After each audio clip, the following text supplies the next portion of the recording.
and you don't have a lot of them who you connect to just by being in the presence, knowing that you're connected. I didn't even know your name. And then we started speaking, and we just spoke. We need to speak a lot because we just how do you call it? Roughed the edges of the knowledge we need to share. So we had some very good experience together. We did a very nice breathing experience where our connection was at the deepest level. And I saw Jesus in you. So that was very profound.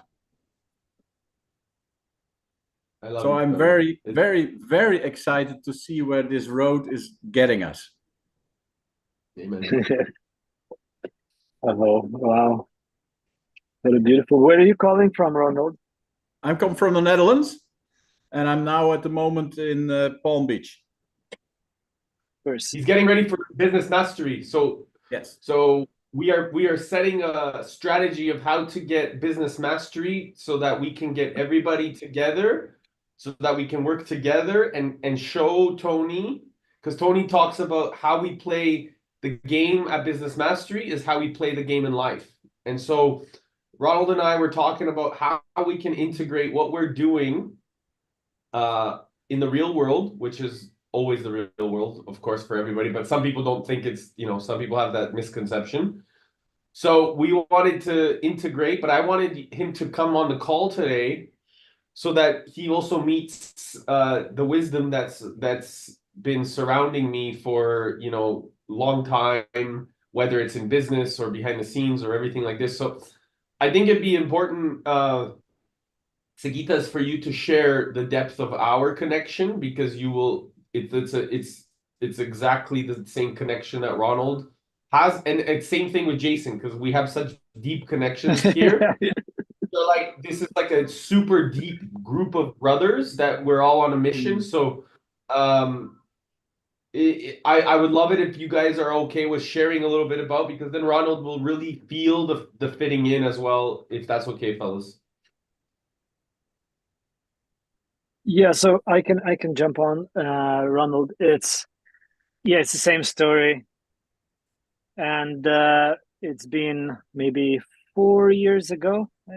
We met with Eric in Mexico in Dr. Joe Dispenza retreat, and since then, yeah, we both clicked. We remembered each other from the past lives as what you felt, and we recognized warriors, kings in each other, and yeah, we decided now to to pursue the mission together as we did it before, and we just let's do it again. Let's be on the quest of life, and yeah, leave better than we found. I guess it's as simple as it can be, and as complicated as it can be. Nice. It's clarity, as you say. It's once we know, we cannot not know. Once we click, we click. And the same story as yours. I saw Eric, and I just felt like the same. And then we met during the event, and we spent after event time, and we've been apart for a year or maybe two. We haven't connected with Eric. I don't remember. You were on your quest, and I was on my quest, and then we connected again.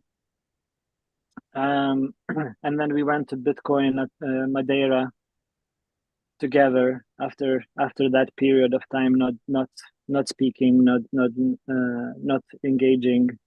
And since Bitcoin Madeira, we have these calls every day. It's been 4 months. We skipped maybe 2-3 days, but we've been showing up.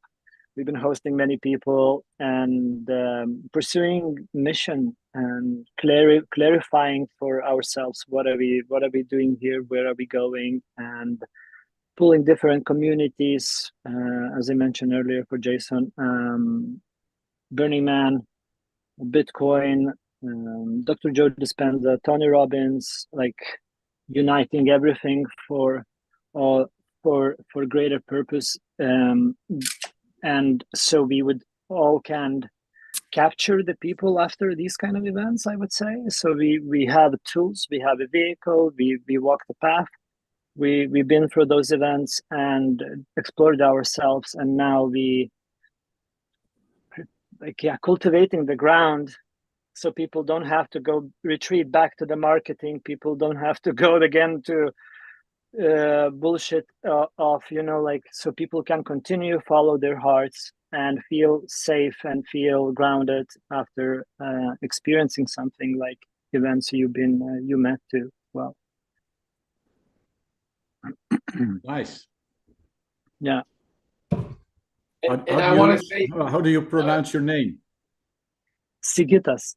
Sigatas. Sigatas. Sigitas. Sigetas. Better. I'm Ronald like it's Reagan. All good. Ronald, very easy. So I wanted so I want you guys to know that Sigitas has like been a huge part of allowing a lot of vulnerabilities. Like we've been really in a place of support and service. So just like with all of you, we like really talk deep. So like this is like stop saying like, Eric. The point is that I'm saying that everybody that we've had conversations with and that's in this room, we've talked like at the deepest level, right? And so this is what we want to hone in on, and I believe that deepest level is what makes us like super strong, super focused, super intellectual in the way with strategy and precision, but also with devotion. So the next guy, Jason, I think it would be really amazing once Ronald gets back to share that precision in the way that you also devote yourself, because I do really see that tremendously in the way that you show up, and I really value it. So my brother, please share a little bit about yourself and what you're up to, or why we come together. What's happening here. So thank you. Pleasure meeting you, Ronald. Much like yourself, I sort of ran into Eric here a few months ago, I think, and it was through mutual connection of one of our now business partners.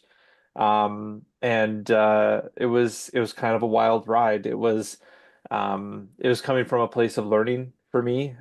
So I'm based out of Edmonton, Alberta, and I've been in the electrical. I'm a master electrician. I've been in the electrical field for about 10 years now.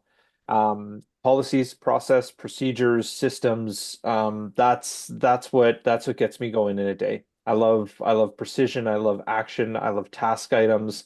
I like getting stuff done. And when I had the great opportunity to meet with these folks, there's so much to do, and I've got the absolute honor of sitting as COO with Flexible Energy, and Flexible Balance, and it's been an absolutely wild ride. There's so much good we can be doing with what we're accomplishing. So much good around the world can be done with this, and that really meets my inner need to provide and to give. I'm a Métis entrepreneur. I'm not sure if your case, Métis are Indigenous people in Canada. And they are some of the most industrious people of the first peoples across this country, because their job was to be intermediaries between colonizers and the First Nations. And I'm feeling that that's sort of becoming my role again, honoring my ancestry in connecting these two worlds, and doing it through processes, systems, guidelines, templates. It's all stuff that provides structure to what we're doing, and it just makes me absolutely ecstatic to be able to help guide a mission that's so much bigger than myself. I'm always enamored by the people that Eric bring together in a room. It's always impressive how everybody comes together and follows a singular mission. And it's counter to typical culture that I was brought up in, where everything's a challenge, everything's a competition. It is scarcity values. And I'm loving nothing more than finding myself in groups of people that only see abundance. And even Sigitas sent me a beautiful thing on Burning Man, and I went through that. That's excellent representation of the 10 principles. Absolutely loved it and resonated with it. So, I'm really excited to move this forward. I'm excited to meet all of you, and I'm really happy to help support this entire mission in whatever way I can, utilizing the skills, tools, and learned lessons from my past trauma to bring into this world and try to change things for the better. Yay! Love you, Jason. So amazing. So, before we go, I think it's super important to I would love to hear Simona, because Simona and Alan are here, and always I say when a lady comes into the room, we got to listen to her. This is like it's a gentleman way to pay attention. So I think that it's really important. So I'd love, Simona, for you to share a little bit about yourself, because the gentleman here, we're also, encouraged to really serve from that place of heart, and you get to be the physical embodiment of our heart. So I'd love to just hear a little bit about the expression, and also your loving, you and your loving husband there together. It's so beautiful to watch and observe. Hi, everyone. Hi everyone. I feel like I landed on a zone that I'm not sure what's happening here, but I love the fact that we are all coming together for some mission. Yes. It's my first call. I just wanted to see what's this all about. We just had our yoga session, and we are all balanced. Yeah, and sorry, we ran late. ready to That's good. join. That's fine. But yeah, I'm not sure what Jason was talking about earlier, because we kind of blended halfway We're through. just sharing. We're just sharing why, or what brings us together. That's all. Wow. Well, we joined in Fiji, so the group kind of started 3 weeks ago, and because we've connected so much, I feel like my soul needs this kind of groups more and more, and For sure. I don't have this in my life on a daily basis with people around me, so I feel like this is fueling my soul every time we get together. And we all bring something. It's hard to say exactly what, but it's just the energy that takes us somewhere.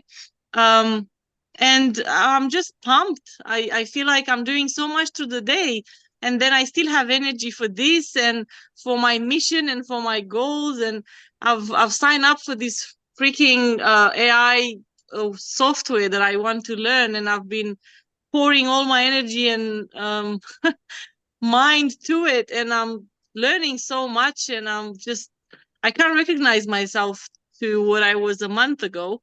But this is what I'm at the minute, and what the journey will take me, I don't know. But I'm here to support Arlene, and we'll see what the path takes us. I want you guys to both know that I'm so grateful. It's and the rest of you to also know that the reason that I get to attend Business Mastery is because of those two right there. They have given me of gifting me a ticket to be available and go to Business Mastery. So it's huge because of them, and because of them I get to show up fully, and I get to be there, and I get to shine. And I'm really grateful to both of you for really it was the greatest gift, to wake up in the morning and to hear that from you. I just want to really acknowledge that love and care. And yeah, it just means so much to me, because I know that as a result, now we're organizing ways that we can actually integrate Business Mastery and create some sort of a system that helps people raise money, because fundamentally at Business Mastery, everybody is looking to raise capital. And so for these different, and then Tony ends up matching the winning team.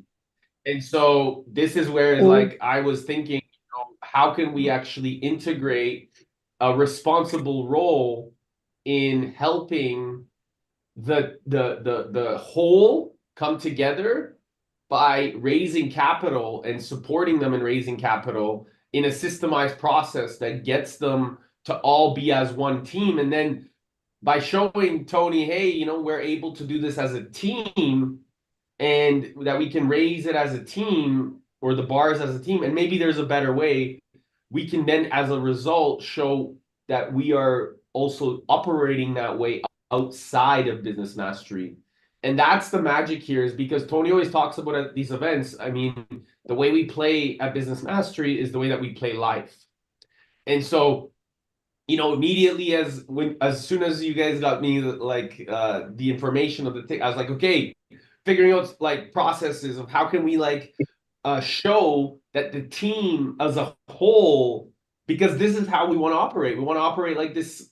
What we show is how we are, right? Not what we say. And so this was something that I was like, okay, Ronald, we're gonna be there. Alan, let's connect. Let's figure this out. Let's find a solution. And that's what kind of brought us together now on this call. And Maju, you're also super inspired, focused on the energy. And also next week we have Maju and all his team meeting with Flexible Balance from Maju and all his team from Ceylon Energy. Literally, he organized like 12 of his executive team and his executive directors to meet with us on Monday. And I appreciate you for that. And so how we can expand the energy side of it. So I just was thinking, fellas and lady, to really brainstorm today. And I know Alan and Maju, if you guys can share just a little bit too, for Jason's sake, about and Sigita's sake, to understand what connects us together, because I think that they know already, they feel it. However, by your perspective, I think it's really even more valuable. Sure, I'm happy to, man. So it's basically this is like a battery charge for me. So every day your energy is there and it goes down like a battery, and I make it myself to meet Eric's team, and somehow make sometimes it's 1 a.m. in the night, and sometimes it's you don't know the timing, but I will make it a practice that come for Eric's session, and because it basically gives me juice for the next day. And I'm glad actually Eric mentioned. So today, my COO is in Singapore, my CEO is in Sri Lanka. I actually, during Fiji, I gave up my CEO and I gave it to my general manager, because I have a goal in my life now than my business. So I'm just the chairman and founder of the company. So these guys are doing the operations, and I'm came a little bit out of the operations, but I'm actually still running the business. I'm with them, and I'm every day calling them. So this team, and it's a wonderful team, and they are pioneers in the industry. They have done renewable projects, hydro projects. So our team and Eric's teams are getting together on Monday, and I'm amazed to see, all this time I was trapped in Sri Lanka. I have so many things to offer. But it was amazed to see I'm connecting 4 different countries. It's apart. Like Canada is somewhere, and Sri Lanka is somewhere, and Singapore is somewhere. I'm in Nairobi, and it's amazed to see that how I connect people. With the blessings of Eric, and I'm definitely by the time on Monday, Eric, I'll be in Dubai. So I know it's going to You're be close to us. You're close to us. it's going to be amazing. You're gonna have to go see Alan and Simona. You're gonna have to go see them. No, but you guys are in Doha. yeah, I know. I thought you guys went physically for the business mastery. No, virtually for us. Virtual. Okay. So Virtual. I'm joining for the plat program from September because I want to go for the fulfillment, and I just wanted to start from there, and I'm going for the Oh, fulfillment, and I'm I'm looking happy forward to. for it, and I want fulfillment. I actually I have achieved many things, and I want to contribute, and even in Nairobi, I'm meeting very wonderful people. I don't know. I'm looking at the world in a different angle right now. So I'm I'm so loving happy for this, you.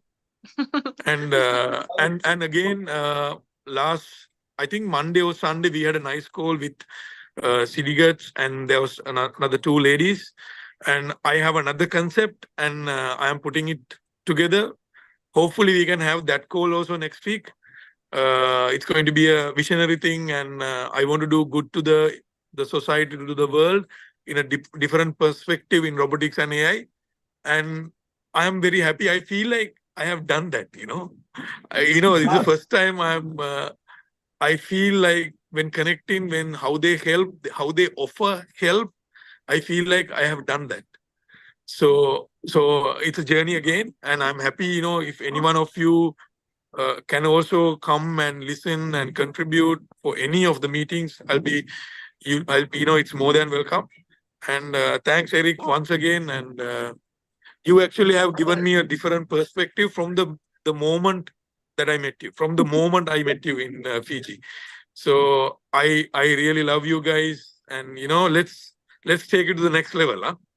That's it. Yep. Let's shine together. And Maju, I Yeah. just want to acknowledge, brother, that you're shining. Like you're shining. It's so beautiful to watch, bro. And keep shining, bro. And let us know when we can support you on these calls for the robotic AI, whatever you need. I'm Yeah. there for you. I'm there. Thanks, You've man. been, I know.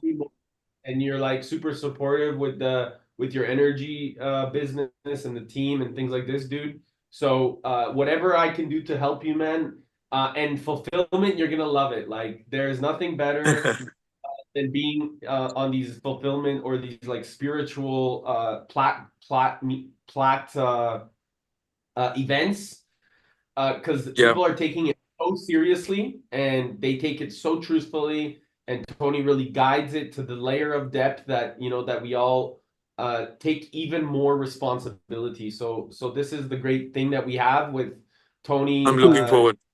really leading it. Yeah, it's really beautiful, brother.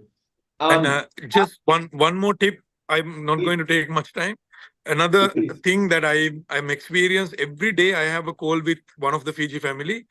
It just happens, they reach out to me, and the good thing is, the meanwhile I give something out for them, they give something out for me, and that is for my life. And Wow. I'm actually, like, I want to try new things, and I'm meeting new people, and I'm looking at the world in a different manner. At the same time, they are maybe struggling with their businesses. They are on a startup, and they want to get out of a toxic job or whatever. I'm just giving tips for that. So it works both ways, and the way they have designed it, life and wealth, it makes sense. It makes fucking sense. So thank you guys, and yeah. Alan, do you want to share a little bit, just so the family gets to know a little bit about you? No, yeah, for sure. So I feel like I've been on this very long journey of trying to build myself, my technical expertise, my confidence, my, our financial stuff, to get to a point where it was always in the future, where I then can utilize some of that and the personal development stuff that I've gone through to then turn it into a business, turn it into a consultancy. And while we were in Fiji, I kind of had this certainty that the project that I'm in here in Qatar, it's probably going to be the last construction kind of project that I'm involved in as an employee. So I've spent my whole career so far traveling around, working in claims, commercial planning, cost management, all these different components. I'm a civil engineer. I did a business degree. I did a project management master's. I've worked so hard, and then somehow now I'm like, you know what? I can do this joyfully. I want to do this creatively. I want to do this abundantly. I don't want to be away from my kids, my family, I've spent 4 years in Kazakhstan doing rotational work in oil and gas, being away from my kids, missed so much. I'd come back and they'd be taller and I'd be like shocked. And I need that to just, be in the past. I want to train others. I want to be involved in businesses. I want to create businesses. And so we've came back from Fiji and we kind of went, that starts now. And that whole, all I need is in me now. That really, it was like a lightning bolt. And I've heard it before, but it just probably haven't heard it the right way. And so ever since we've come back, we're just on fire. Like every day we're like, Simona's doing this AI thing to try and support me. We're all over Canva and I'm building course material. I'm trying to finish my book. I want to launch all this stuff. And at the same time, I'm hungry for more. I want to be involved in as many projects as I can. And it just creates this perception, this perspective. Yeah, that I'm kind of no longer the employee that I once was. Now I'm just doing this as a stepping stone. Now it's sort of like the second identity that I have. My main identity is I'm an entrepreneur. I'm someone who's a trainer, who's a business owner. And I have been for a while. It just hasn't, the penny hasn't dropped. So now we're sort of like, right, let's fast forward. Where does this go? What else can we do? So it's exciting. And I'm with you, Madhu, everything that you were saying, like it's kind of like that fuel, that feeling that your heart is fueling, your battery is charging. I enjoy that feeling. I'm so up for more sessions and more, collaborations and just meeting people and just, and contributing with everything that I can bring as well, and I like having these strategy sessions where we bounce stuff off each other and every single one of us has different backgrounds. And I really, truly value opinions and people's wisdom. And I think when you combine a group of people that are really driven and also very, very keen to contribute, it just fills you up. It's a strange feeling to try to explain to somebody, but it's like you were thirsty and now you just drink this cold, water and you're just like enjoying it. That's how I feel sometimes, so hopefully that gives you a bit of a feel for us, but we're very much on the same page and we're excited to look forward to things. It's almost like teeming with possibility and it's cool, right? It's joyful. Amen. And this is what it's all about, is coming together. And I feel, not only with like what we're doing on the energy sector or really raising awareness, coming together, but I do feel like the business mastery is what's going to now reflect the seriousness of what we're doing within like the scope of our responsibility and the magic that we all want to bring to the ecosystem or the economy or the energy sector. It then allows us to really integrate a more responsible role. Okay, give me 1 sec. My dad's looking for the key. Give me 1 sec. I just got to help him. Give me 1 moment. Sorry, guys. So it was nice listening to you, Simona, and yeah. I'm good. After a long time, I'm seeing you guys. Grateful to meet you as well, Simona and Alin. This is the beginning. It's going to be more of this. So, you guys in Qatar or in Dubai? You guys No, in we're in Qatar or Doha. in Dubai? Qatar. 1 hour away okay. from Dubai, so you must come to visit No, us. I know, I know, but the problem is, I'm actually, I incorporated a company in Dubai recently under Ceylon Energy, and for the director's permit, I need to stay there for 10 days. I can't leave the country for 10 days. So otherwise, I would, I have many friends in Qatar. I'm happy to be there, but next time, of course, because I need to rush back to Colombo as soon as this finishes in Dubai. So, but for sure, I will come and meet you guys. Whenever, my Bula family is there, I'm making a chance and I'm going to meet them. We're the same. And world is so small now with the internet, and I feel like we are all in the same room now anyway. Yeah. I know, right? It's amazing. So sorry. So my dad couldn't find the keys to the car, so I just wanted to help him. So the one thing I wanted to just emphasize is I think that the most important part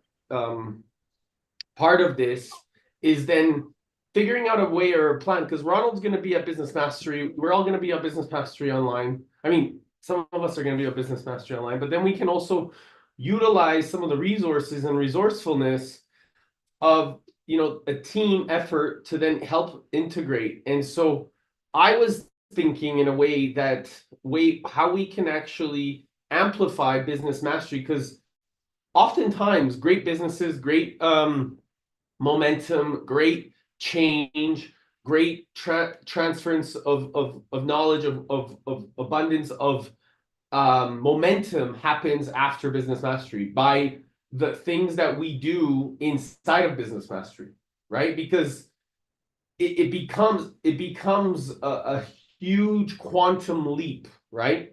And so I was thinking, based off of kind of, you know, our mission, you know, to really come together, any, like, whether it's the infrastructure, businesses, financial education, energy, and projects and commitment, we can really then show what's possible by figuring out a way, or showing a way, or introducing a way, or building a way to get more people together to come on this journey alongside us.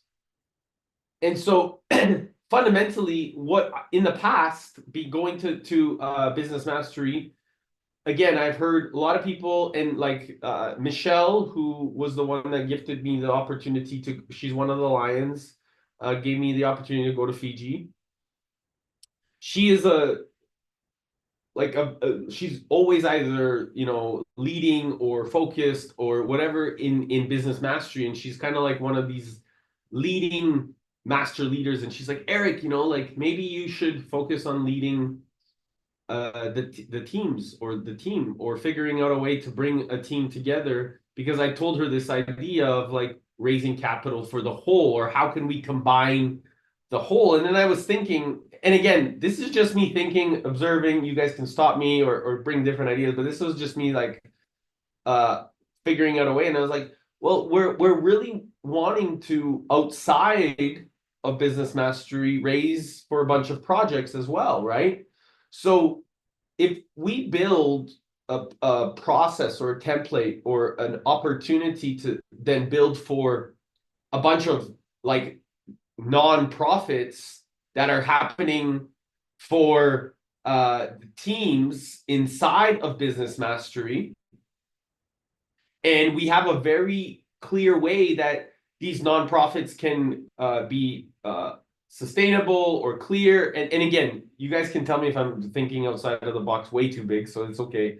But like, all I'm sharing is that if we build that template inside of business mastery, and we're able to utilize it and help each team benefit to raise capital in a simple system that can help each vertical, or we can put these different teams together in pools or funds or opportunities where we can actually have a systemized approach, then they can focus on going out there and reaching people or funding, and we can help them with a system that allows them to just kind of nurture. And then as a result, it gets them, because Tony always says what we measure matters most, and what matters most is being measured. And he'll teach this in business mastery with like, we love numbers and numbers love us, right? Like Keith Cunningham will be on the stage and he'll talk about this a lot. So by us actually introducing this type of innovative approach as a whole, we're actually in the moment embodying the principles that are being taught at business mastery, and showing how the congruent whole can come together by all of these different projects, and then building a system. And then as a result, that system can be duplicated on what we're doing outside of the business mastery. And it could be like, this could be kind of our minimum viable product as a whole, but we're doing it real time, with real opportunity, with real nonprofits, with real fundraising, with real people, with real ideas. And then as a result, we kind of build a huge foundation over the next 5 days at Business Mastery that then can be amplified. And whether, you know, whether it works or not is not important, right? What's important is doing it with our heart and using this as an opportunity to experiment in a way that brings people together, in a way that allows all the teams recognize, hold on a second, there's another paradigm shift here happening. And that paradigm shift is like, we don't actually need to compete with one another. The real power is the collaboration of how we're operating. And that changes the paradigm of the whole by helping them see, hold on, there's a team here, or there's a group here that is not competing with any of us. They want to help all of us. And this changes their thought process. It changes their thinking. And then it's like, oh my goodness. And we show by doing, by implementing, by building this case, it becomes our use case at Business Mastery with Tony Robbins for the world to see that, hey, this is what we're actually doing and operating like outside of Business Mastery. And so I'll pause there, but I just wanted to get your guys' ideas, concepts, holes. I know I've said a lot, but I just wanted to like, yeah. Go ahead, Alan. Yes. I'm dying. Okay, so Yeah. please, can you back up a step and provide a bit of background to Business Mastery, and at which point do we interface or interact, or what exercises do we expect? Because I love the idea of being helpful. I love the idea of integration and mind mixes, and all that stuff is awesome, like mastermind groups and mixing things that are play but actually can end up being serious projects later. So you've touched on all that, and kind of got me all giddy. But I think you need to back up a step and just try and get me to a point where I understand how that actually clicks in with Business Mastery itself, because we haven't done it before. Yeah. So during Business Mastery, Ronald, have you done it before? Okay, cool. So amazing. I have done that. Okay, you have my Ronald, you can. Yeah, Ronald, you can chip in if you want before me. What I wanted to say is, when people get organized, we all look at the economics. We need to make a profit, and that's the foundation of our thinking. And what Eric is talking about is not that economics is the foundation, but that the collaboration is the foundation. So we solve the problems we see. But we come from a lifetime of education where we were taught that we need to think about the economics to make a solution. And when the economics are not good, we don't do it. And we're now getting together as a community that we look what's good for our community from the perspective what is needed, not what is making the most profit. So I started the foundation. It's the Financial Fit Kids Foundation, and maybe it's a nice vehicle to test this system, because what I want to do, I want to teach all the children about business mastery. What is money? What is compounding? How does it work? So they don't get into the trap of get into debt and work for other people instead of work for the community.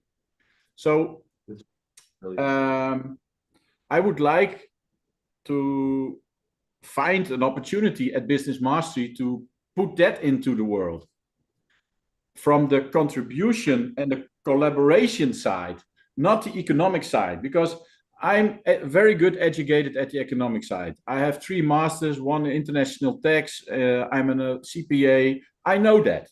I know how to run a business. I know how to do that, but it's always profit driven. And profit, what do you do with the profit? We need to contribute. And that's what connects us at this moment. So we need not to look for fund. Yeah, we need funds to get things going, but we need to look what is needed at the moment. And what I saw is that children are getting into debt with credit card, buy now, pay later. In the Netherlands, 600,000 children under 18 do that. So that becomes a big problem in the world. And in America, you have credit card debt. And debt, you can only have debt for two reasons. One for your house and two for your business. Otherwise, you shouldn't have debt. Maybe some... This is, yeah, let me chip in. I can't wait. So yeah, come on. This is wonderful. The way Eric brought it, and Ronald basically laid it very nicely. And this is it actually, and in not only in America, I myself back in 2021, I had more than 40,000 credit card debt. And I have a strategy how I eliminate that. I have history. I have experience. Now I don't have any. I'm financially free. But there's a way to do it. And it's hard. It's painful. And, apart from that, there are communities when they are 18, 19 years old. In my communities, they buy a tuk-tuk. They buy a tuk-tuk and they do all the shitty work in that tuk-tuk. And they never get to experience real life. They just die there. Yes. You name any shitty thing in a development country done by the tuk-tuk drivers. So, this is a great concept, man. I don't know how these things comes to your mind.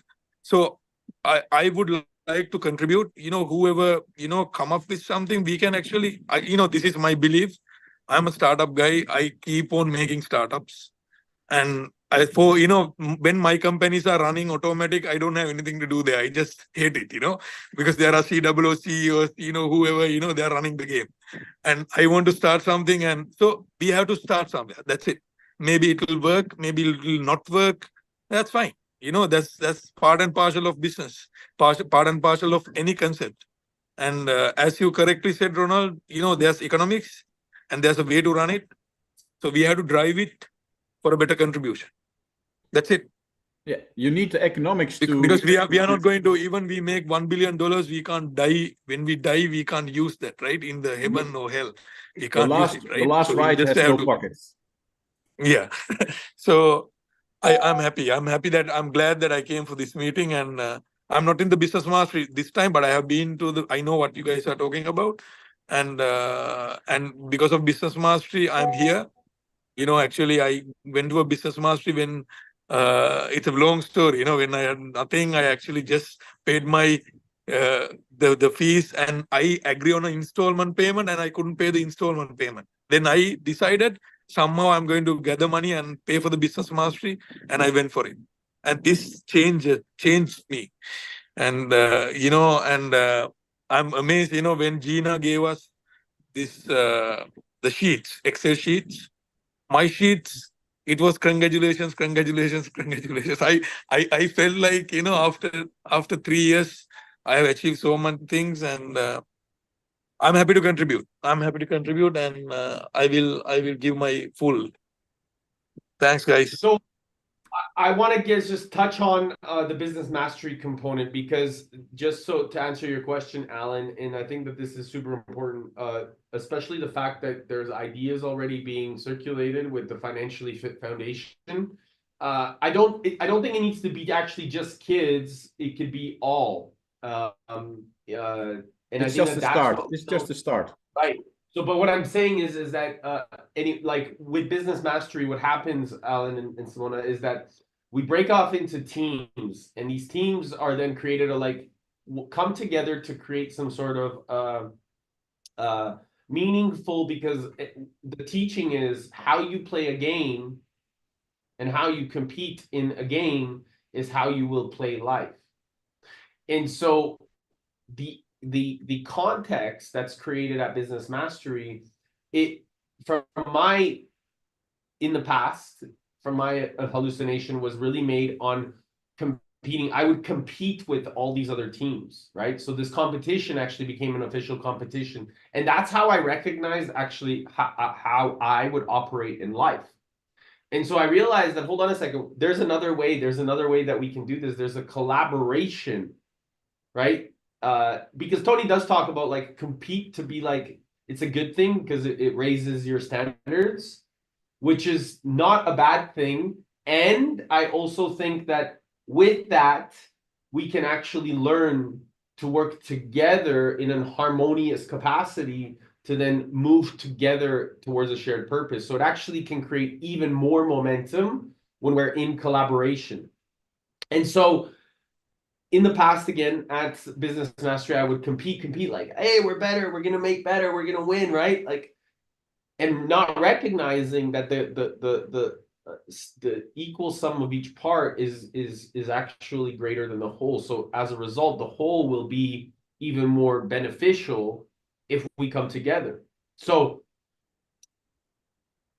when the time comes that these teams are being set up, whether it's online or in person, we can decide to say, hey guys, you know, we've already integrated a team of thinkers to come together to build a financially fit foundation that focuses on the greater whole by bridging all of these different teams together.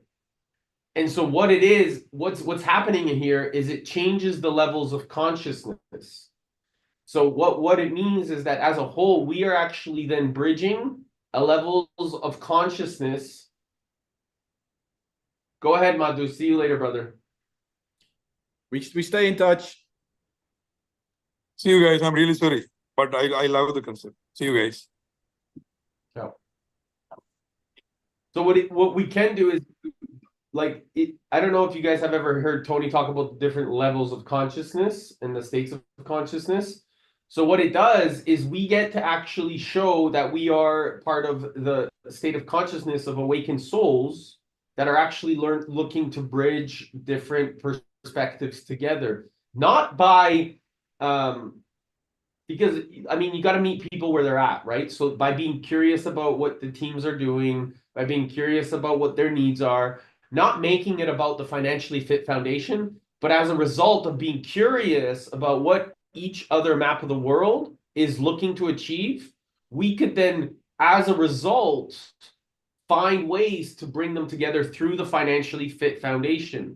And the financially fit foundation can actually be the vehicle that is the teaching of how to bridge finance and economics for a greater impact as a whole, so that as a result, people are then emphasized or recognizing that this is coming together as a foundation based off of education, based off of fundamentally understanding economics, by having real open and honest, transparent communication, and by learning how to collaborate with one another. And so this changes the nature of our thought process by what I'm saying is by us showing it. And it's so fascinating, Alan, by the way, you're wearing teal, which is the color of the awakened soul, right? In the levels of consciousness. It gets deeper than that, Eric. Not only that this color is, I just want to wear it all day long, but we came out of Fiji and we're all pumped. And I just wanted to buy like a t-shirt to have as a souvenir. And I was thinking, I just want to wear it when we go back and we do yoga, and I want to wear it like when I exercise. So I remember something about it connects me to this place and this energy, right? And I look back on the label, and this brand, it's called Obsession for Victory. I'm like, I have got to buy this t-shirt. Like, what is going on? It's just nuts. And I bought a matching pair of pants. They're black, but they just look really good. Obsession for Victory. How awesome. And this is what we get to do, is we get to actually step into it. So the color that you're wearing is actually offering a level of intelligence in the room right now that's communicating, so that we can actually operate from that awakened soul collective consciousness. And it's so beautiful because look, Ronald is wearing blue, and blue has that authoritative color that Tony talks about that creates the structure, right?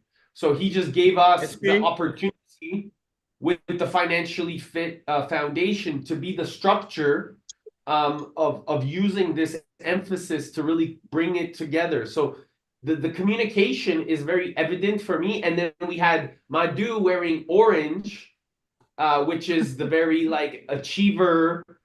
So he can help us with that striver driver energy to make things happen and move forward. Can I share my screen, Eric? Because Please, yes. Yes. I found how you call it. Well, let me try to share There it. you go. There you go. I'm not working. How can I do that?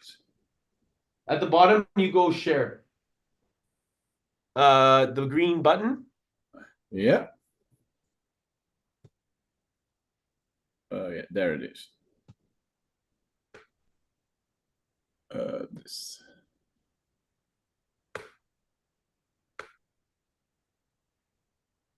Can you see it? It's popping up. Oh, there you go. See, you're literally what I'm talking about. You're looking at. So that. Yes. Thank you. Maybe So, you can explain a little bit about it, brother. this is what they teach at Date with Destiny. Did you go to Date with Destiny together? Yes. Yeah. We did. We did it. Yeah, I remember this. So this is what he taught there, and I thought I was blue, but blue is my skill. It's not where I was. I was in yellow the whole week at Date with Destiny. It was a brilliant week. Wow. And Wow. what my goal is that we all get together at level 8. Because at that level, there is no economics, there is only contribution. By seeing what is needed. So the whole profit thing is out of the profit is something that is taught. And when you're taught profit, you lose sight of contribution. And yeah, I think that's our role to bring that back into the world. I feel like jumping in on. Go ahead. Okay. I just wanna add, you know, like this is so beautiful to observe, and what you're talking to level 8 is pretty much what's going on here. For Jason, I wanna just to point out that in Burning Man, this is immediacy. What Ronald is now talking is like being on the spot and responding to whatever it comes to, you know, like and with the mindset of gifting, which is contribution. Nothing unconditional being together, experiencing or greaterhood, being literally a God present, being whoever like you want to be, but in service. It's beautiful. Yeah, and what I the identity I took upon me at the closing of Fiji was philosophia. That's lover of wisdom, and I'm the unshakable master of health, wealth, and happiness. Not only for me, but for my whole family and all the children in the world. To heal the world and make it a better place. And I had some incantations thereby. I love money. I love numbers. I always love numbers, but and I can ask for help. That was my problem, and I am good enough to do it. And that was so empowering for me to find the strength to go on this path, because it's so easy when you get back into your normal life to get back in the economics of the normal life. Yep. And my goal is to serve both, because you need the economics to pay at the end of when you go to the supermarket, you have to pay. But what we are doing, we're paying with our time, and that's more valuable than everything else.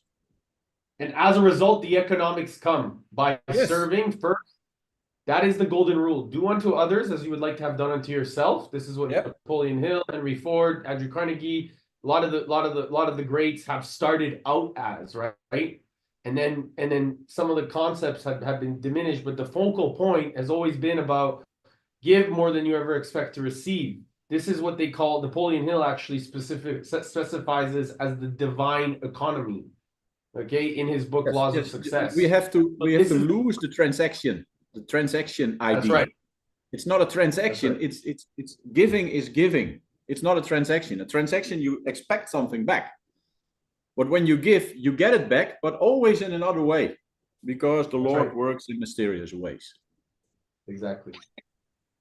So Jason, it seems like we're gonna be in the background doing the thing for serving the whole team. So how can we put this into practice when I will be there live? Yeah. So I will be in the room. And I think 2 or 3, 4 or 5 from the Bula family will there be too. I organized a meetup right after registration, and Valerie will be there, Robin will be there, and the wife of AC is also attending. I don't know if AC is also there, but probably there will be more Bula family there. So how can we give this, in Dutch we call it hands and legs? How do we put this on the ground? Well, so if I could just real quick, I always find that ideas, and it's funny you said arms and legs. I was going to say tires, but it's a similar concept. It's like, in order to take all of the energy from the engine and actually move the car, you need to have wheels that turn on the actual street. Everything else is just an idea, but you need to transfer it to kinetic energy and transfer it into actual propulsion, right? Yeah. So for all of these ideas, and I love brainstorming, and I enjoy really hearing people's visions. It needs to solve an actual problem, though. And we need to, and I think the road is the problem and the wheel is the solution, right? And then you have the vision that it's actually the engine, right? So that's kind of how I connect those things in my mind. So to me, it's almost like, okay, we have foundations, we have for-profits, non-for-profits, all of these different things. I get it. What's stopping us all from really like scaling fast and providing a huge service is the lack of funding. That's always a huge thing. So, and we also can't ignore the economics. A lot of the investors want a bit of a return, which to an extent becomes a transaction, but that's not something that you amplify. If you solve a huge problem and you really focus on providing massive value, the kind of the return on your investment comes with the fact that you've solved the problem and you've scaled. So whether it's a non-for-profit or whether it's a for-profit organization, the question I always have is, what is the mechanism? And I think Eric, it's funny you just mentioned all of this as well, because this has been something in the back of my mind, especially as we've had a couple of sessions already previously, and just looking at our own personal ideas. The question is, how do you very quickly raise capital and then scale very, very rapidly to then make an impact? And for me, it's really the juice is in the progress. It's in the impact. It's in the scalable solution that reaches more people faster, right? Rather than have this grow organically and taking 50 years for anyone to have heard of it. And unfortunately, like you said about the supermarket, these things. We have 5 days. Well, these things, Matt, the way that these things happen in reality is through funding a lot of the times, through getting people, boots on the ground, bums on seats, getting marketing, getting products, getting produced, and solving problems. So I guess with all that in mind, I just wanted to kind of say I'm down to play. I enjoy the game. The question that I have as well, like we're here virtual, we're in Qatar, you're in Canada, Ronald, you'll be on, over there attending. I will be the feet on the ground. You'll be the boots. That's right. Yeah. Then the question I will walk in the road. the question is, I suppose it does sound like we have a common mission in that if we do come up with a way that does do fundraising across solution across a variety of organizations that effectively try to solve many different problems, then that becomes a platform that anything, whether it's for profit or not, can kind of be launched from. Now, of course, these things are already out there. You know, there's the crowdfunding kind of type platforms and Kickstarters and all these different things. So I just wanted to speak specifically, like, what is it that we're trying to do here, and how is that different to what's already out there? And I think, you know, now it's sort of like, let's combine. Let's look at the engine, the transmission, and the wheel. Okay, You know what I mean? let me tell you what we have already done. We started in February. I founded the foundation with three colleagues. One was at Date with Destiny. She wrote a book about money lessons for kids. So what we thought of is we have a book, and we are now at the moment creating a game where the 16 lessons of money, pay yourself first, what's compounding, ask the right questions, all those things are in the book. The book is in Dutch, need to be in English and all the other languages. So what our concept is, we have a book, we have a game, and we need a smart guy or girl to present that to the class. So not the teacher who is low educated, but we need a financial specialist or somebody who knows what he's talking about. Doesn't need to be a financial specialist, but who can teach the children about money and how it works. And we want to teach all the children. So we have to go all over the world. The goal for this year in the Netherlands is 180,000 kids. That's all the kids of 12-year-old. And we need to repeat that year after year. So we need funding to keep that going. But when the funding is needed to print the book, but why can't we find a book printer who will do it as a how do you go to give it away? So that's at the moment we're getting funds, and we just ordered 20,000 books. So we're not at the 180, but we have the foots on the ground. The car is driving. We have the game is being developed. The book is written. There is a party at 3 October where we present the book, and we want to get more money to get to the 180 first goal. But how many children are there in the world? 1 billion? I don't know. That's a little bit more than 180,000. So we need more people. This is effort. This needs time, and we need to translate the book. And the concept will be better if more people gets involved. The book will be better. Everything will get better. So I hear two different things happening in this conversation. I hear Alan's question in regards to business mastery, how we're going to bring the economics of really supporting all the different foundations. And then I hear also, Ronald, your specifically Financially Fit Kids Foundation. So, and by the way, if anybody needs to go, I understand. I know that we're already at 5 minutes past. Yeah, I need to jump on another call before getting into more. So I'll say my goodbyes. Jason. Thank you, everybody. It's a pleasure meeting you all. I'd love to get together again. And again, I'm just impressed by the level of expertise and knowledge in the room. And I'm looking forward to the next time I get to immerse myself in this. So thank you all. Brother, I'll talk to you later. Maybe we'll figure something out. I'll chat. I'll call you later. Absolutely. Okay. Thank you all very much. Jason. Have a great day or night. We'll talk to you soon. Bye-bye. So I'm hearing two different concepts here. I'm just hearing the vehicle for business mastery, and I'm hearing Ronald's vehicle for financially fit kids. So I just want to make sure, and I know that they're the same on the high level, but what I want to really get focused on is making sure that how can we actually use financially fit, because it could be a great vehicle in terms of the awareness of what you're doing on the child or the kids education side. That could be the awareness piece that then bridges all the team in the vehicle inside of Business Mastery.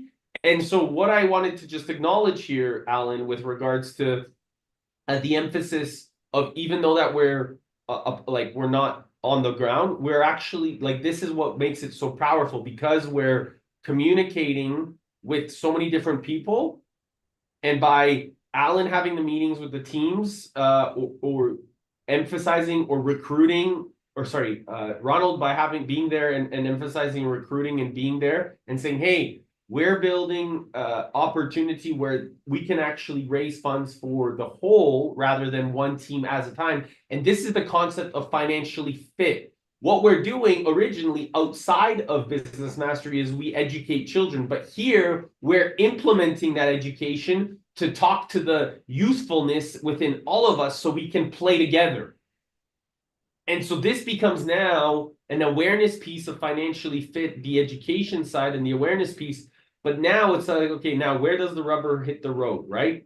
And so we have to get curious about what each team's needs are, meaning what's the name, what's the purpose, what's the why, what's the amount of funding, and capture that data so that we know how to pool each of their different missions in connection with each other, because really we're all connecting the dots. So what we're doing is we're becoming the brainchild of connecting the dots of all of these different, so it's going to be Ronald's and the team on the ground mission to get to know what people's needs are on each different team. So building relationships, understanding what their whys are, and understanding what their needs are. And by putting those pieces together, getting to get clear on their needs, we will be able to have a database or a way to keep a process. And I can work with Jason behind the scenes for his helping of managing this, so that we can actually then integrate and say, okay, this meaningful nonprofit can really interconnect with this meaningful nonprofit. So why don't we put their needs together so that we can raise funds as a pool?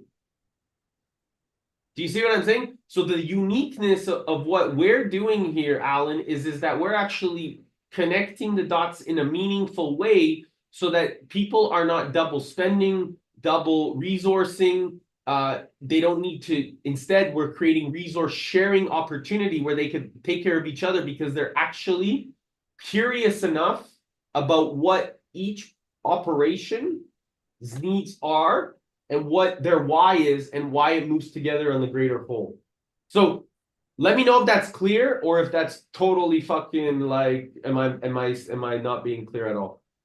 You got me really interested in this concept, because the idea of pulling resources, you know, that's been an idea of mine from a while back. You know, I've noticed that when we're in this large construction projects, sometimes we have very large contractors, you know, the Bechtels of the world, the very large kind of, you know, contractors that know exactly what they have to do. But oftentimes there's bits and bobs of work that you don't really want to distract really large contractors with. So then you end up with a kind of a lower tier. And oftentimes they're just a shell. So then they end up with an even lower tier. So now you're operating what should be a mega job, but you're kind of dealing with mom and dad and their bobcat on one side of the job, right? And so one thing that I've discovered in this process is that in order to get those people paid, oftentimes I'd have to go and get myself embedded in their team and go get the like invoicing going, but they didn't really have the capability to pull it together. Oftentimes I'd have to teach people how to put a claim together to get it claimed, so that I can get my management to agree, so that we could actually get what should be a natural process, but to actually get it processed. So and everyone agreed that it's fair. It's just we didn't have a way to process it because these people don't have a large team of experts together to just whip these things together, right? So one idea that I had out of that is that wouldn't it be amazing if you had, and this sounds kind of crazy, but like kind of a Netflix type subscription to an organization that keeps staff there that you could tap into and then kind of go, I'm going to get an hour with Alan on invoicing or on claims management, and I'm just going to get some of his templates and a presentation of, hey man, how do I just pull these things together to get my team paid right monthly?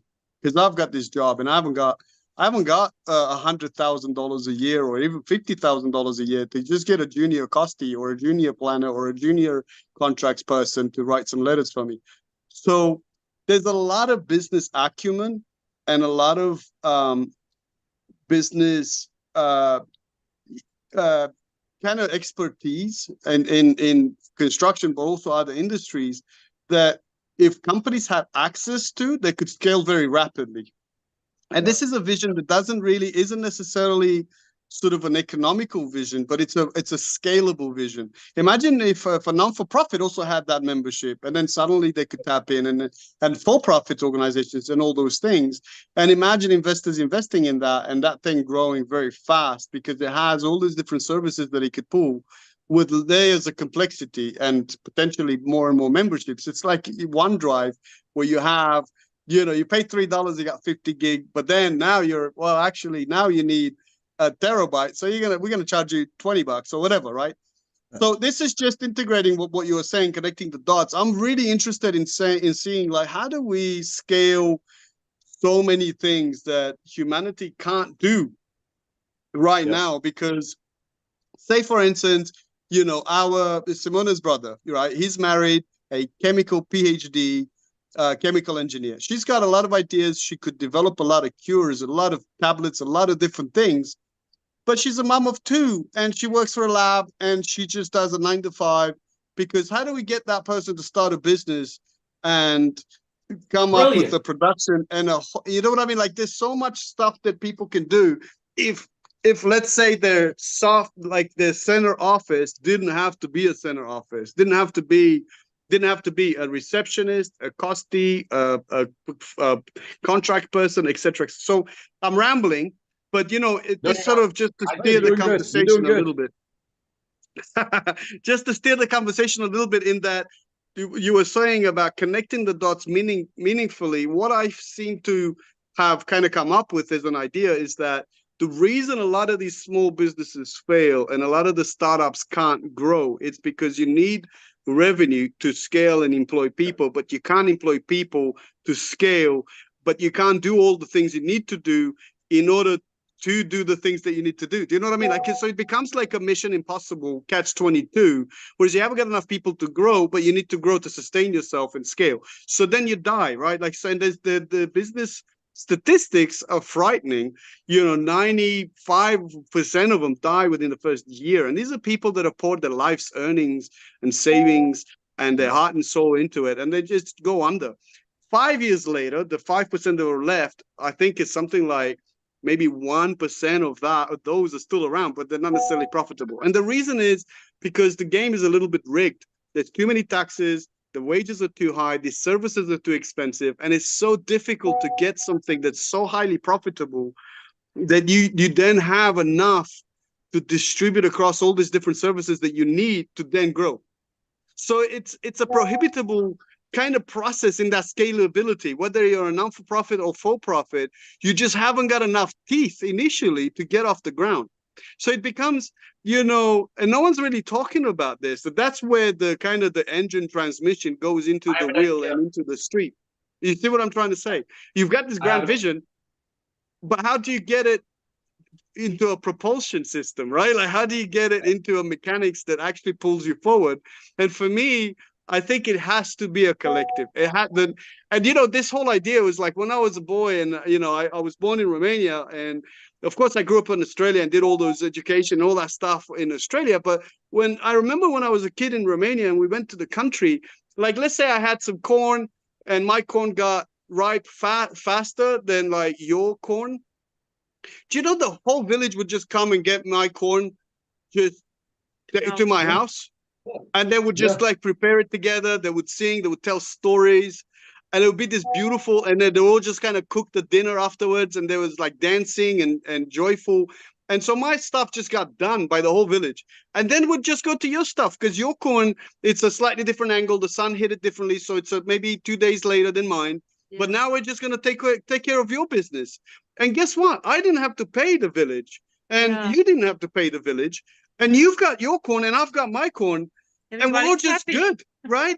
So, but we're not thinking that and way we're all anymore. abundant, and we're all free. And we're all abundant, and no one paid anybody anything, and we're all ready for winter. And we're all happy and getting together. And But the problem is most small businesses are in winter and they haven't got the village behind them. And that sort of breaks my heart, because so many of those businesses, if they scale rapidly, they could change the world.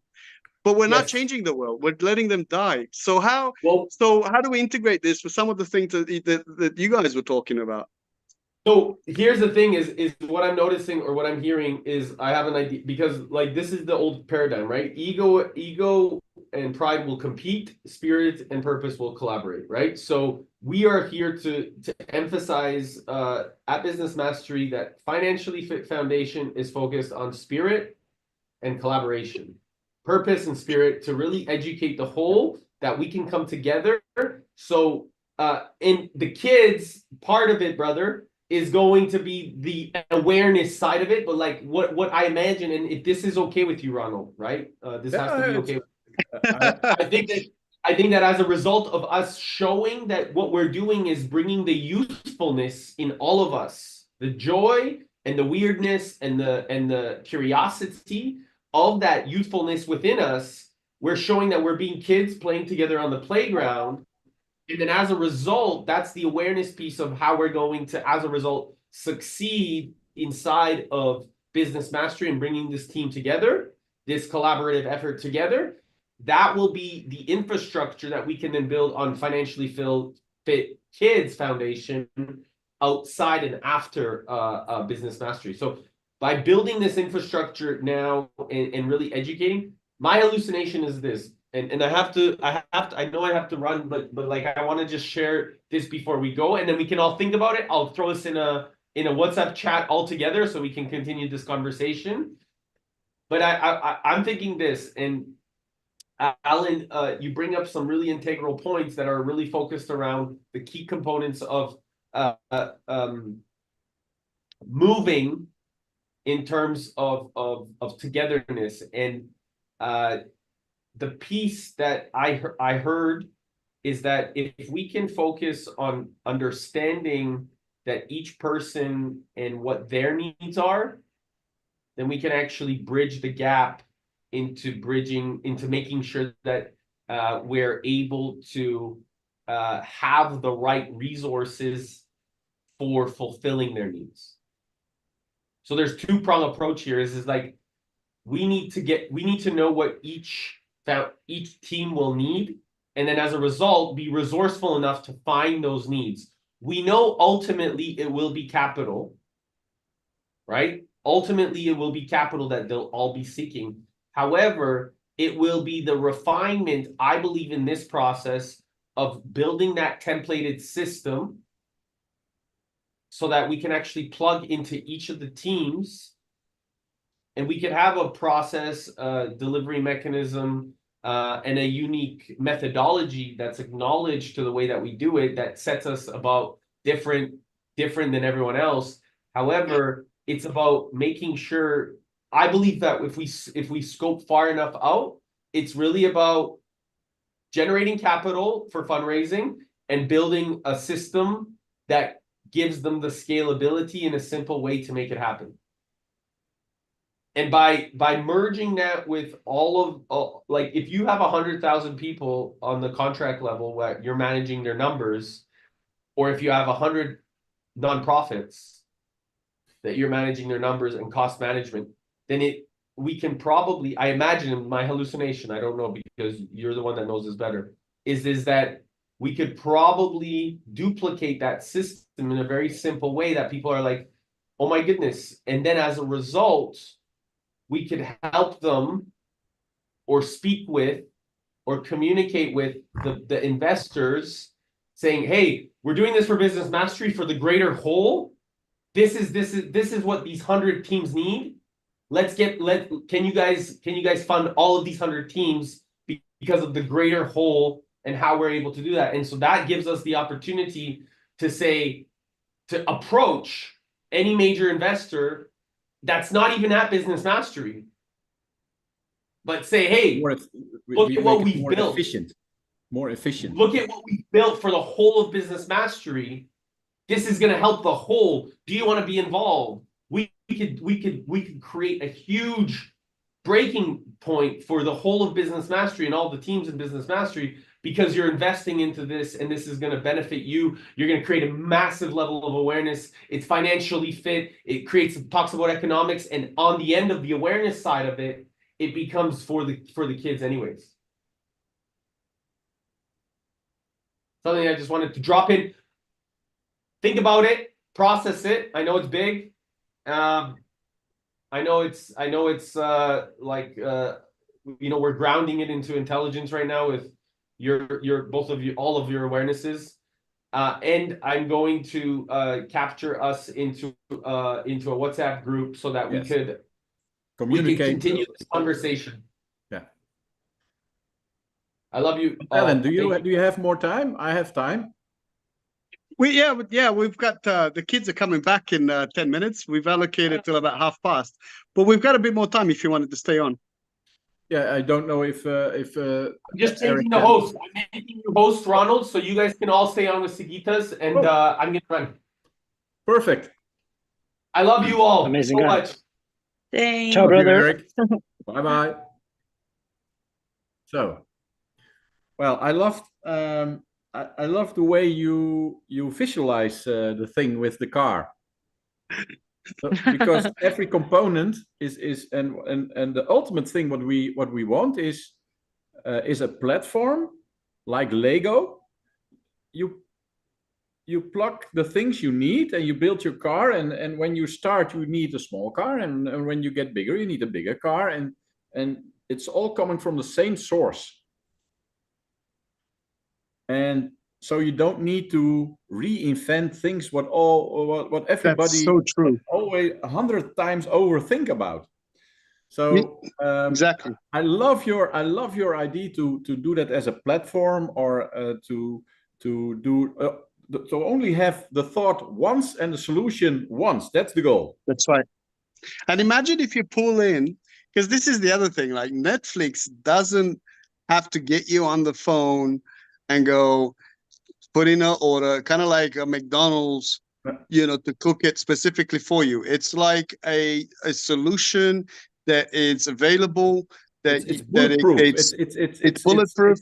It's and you can watch a horror movie while I watch a comedy. So to me, and this is exactly what I'm trying to say, and I think the concept of the car and the concept of Netflix were kind of two that actually kind of in my mind they're along the same kind of. You can mix those two together and you can make the platform that I'm talking about. Somehow in between those two, that's how my vision is. But the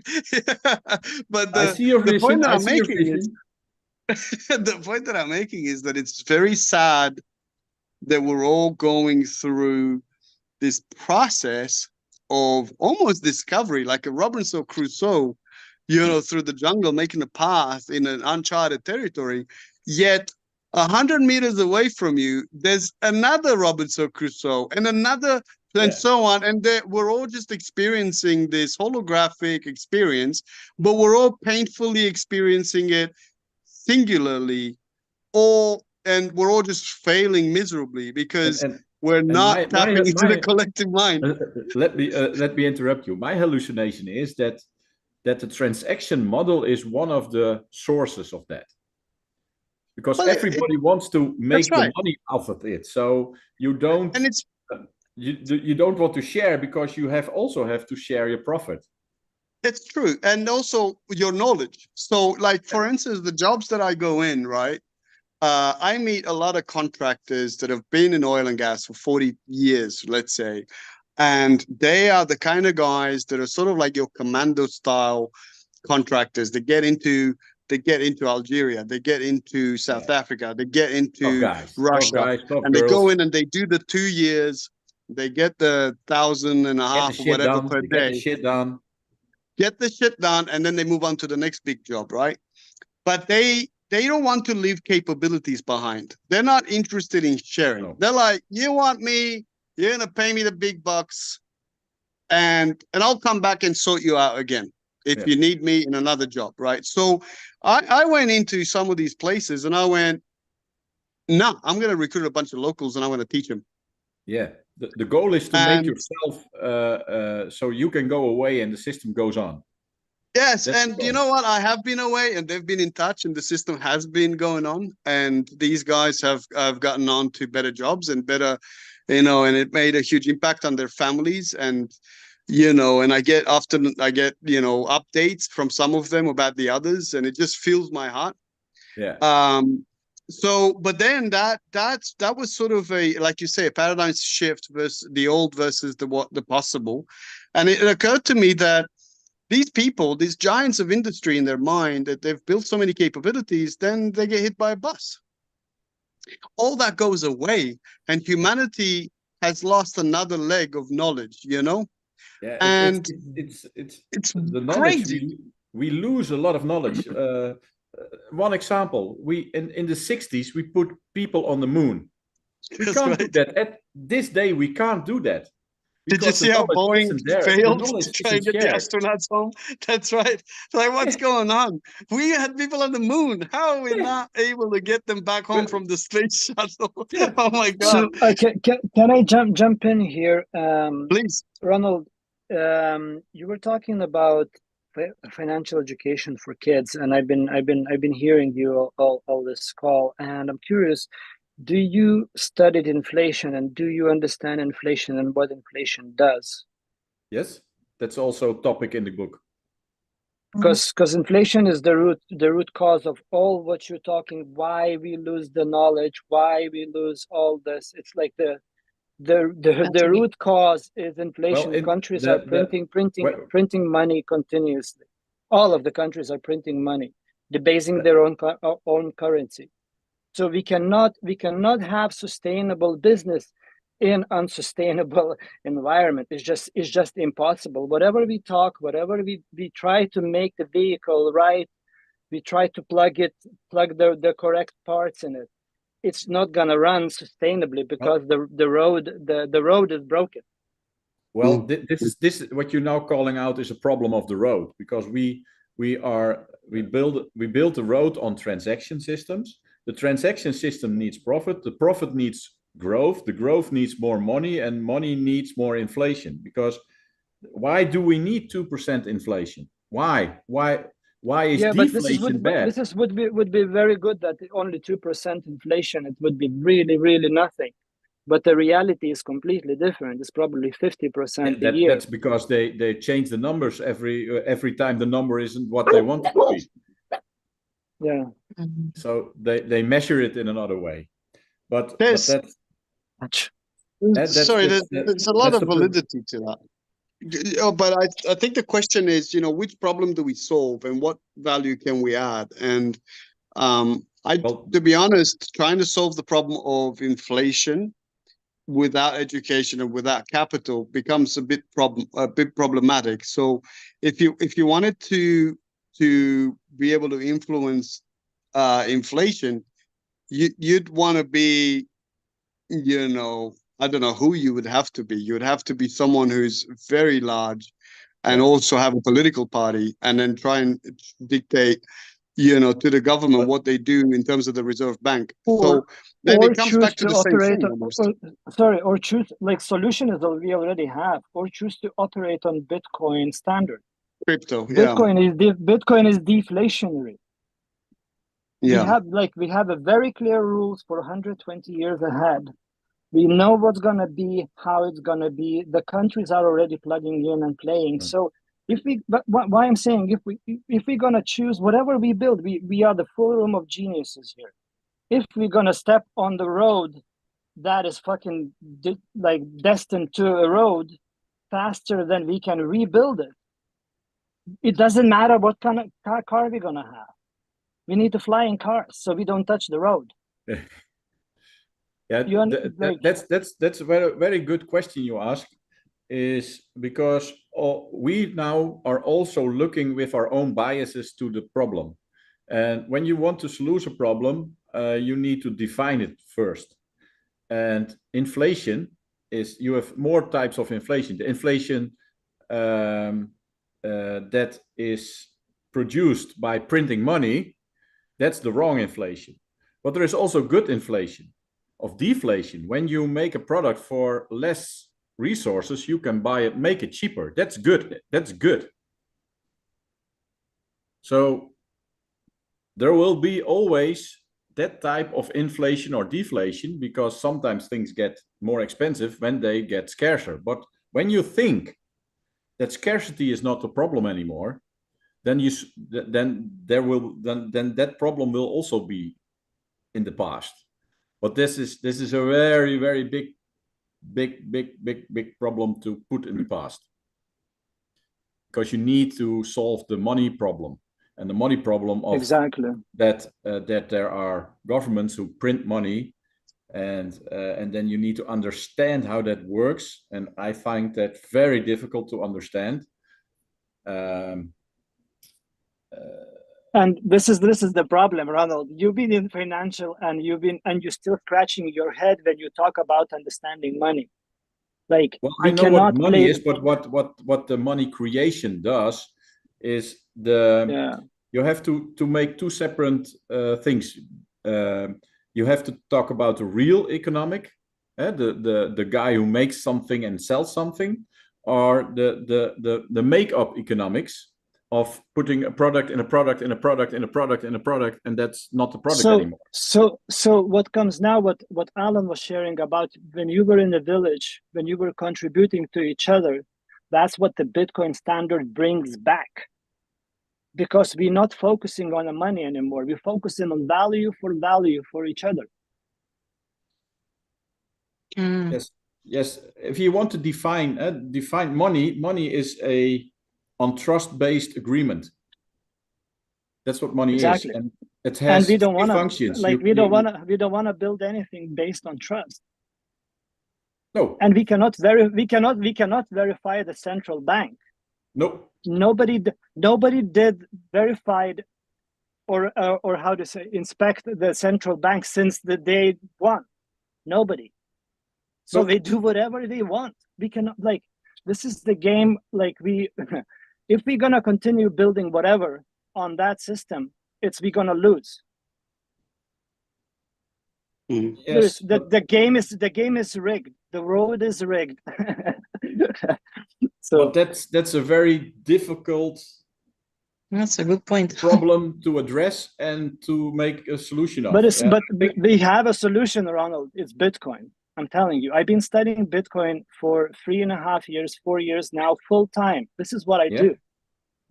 I go into then you inflation. Need to educate me on that, because I would love to. I'm more curious now. Speak more. I would love to spend more time with all of you and talk about Bitcoin and what Bitcoin does and how it combats the inflation, how everything is going to be driven to zero because let me of ask inflation. You a question. What I don't understand is money has functions. It has 3 functions.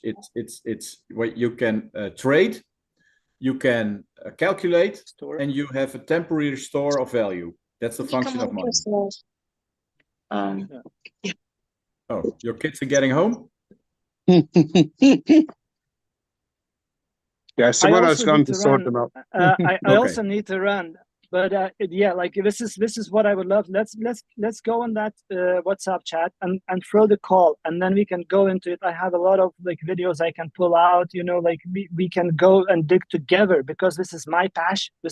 That's why I'm choosing to play this game, because it's exciting. I know the rules of the game. It avoids double spending, which is exactly what we were talking about doing for Tony Robbins' event right now. Like, avoid double spending. So we don't waste energy. We don't waste energy on doing the same thing again and again on multiple locations, multiple people. I love it. But I really need to run as well. It was a pleasure and honor to meet all of you. Simona, likewise, Ale, and Ronald. I love how diverse our views and our backgrounds, and how, every single one of us is bringing a very cool voice to the whole collective. And I'm really keen to do more of this, guys. So me too. Definitely. And Much love to all of you. I'm gonna check out, and you can stay and chat continue. We'll see you again. Take care. Much love. Until next time. Ciao. Yes. So, and then there were only two. So, Ellen, what do you want to know of me?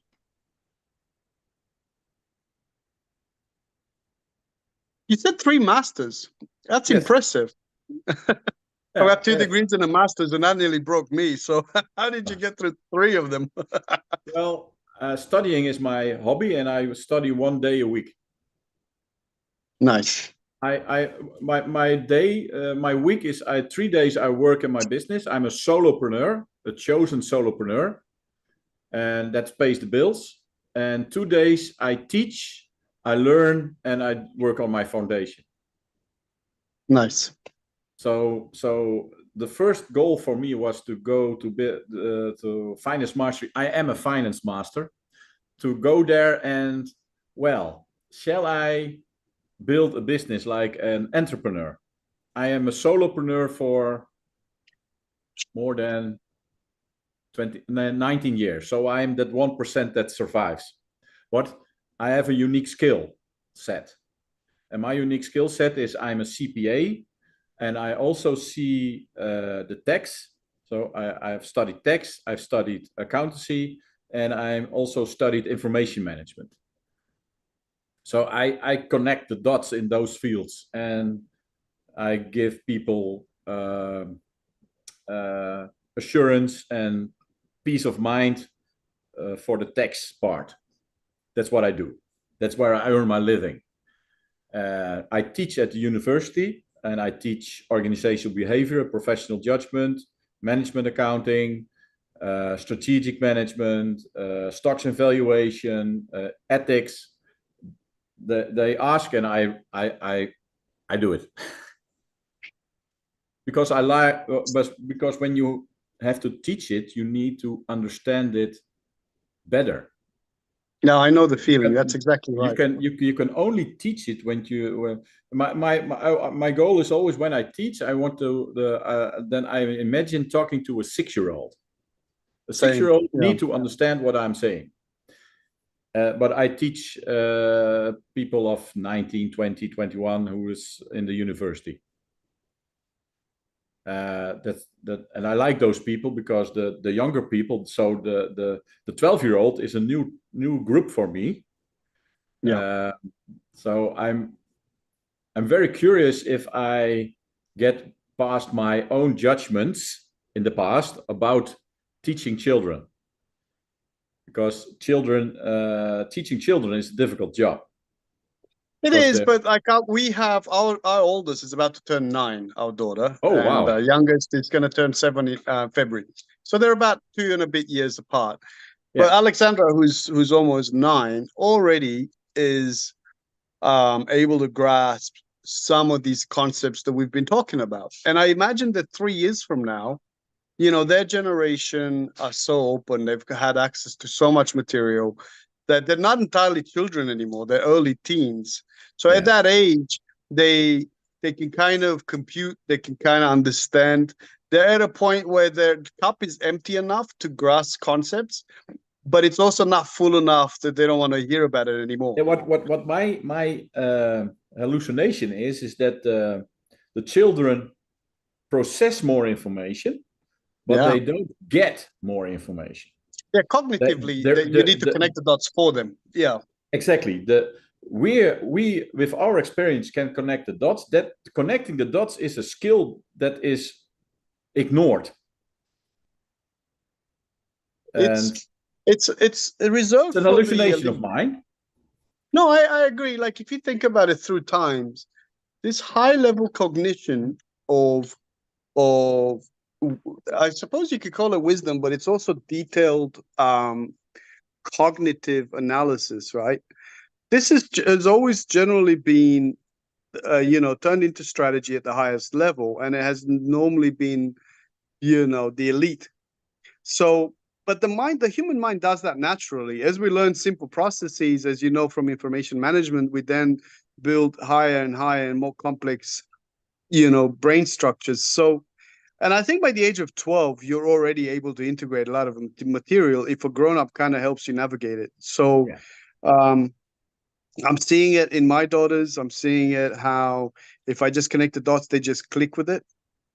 And I think for the age of 12 that you've picked, you've probably done a good job there to sort of say they haven't yet hit puberty to have completely, you know, a slightly different interests and rebellious and all that, but they also aren't exactly young children anymore to not be able to cognitively understand. So you're sort of like catching them before they go wild.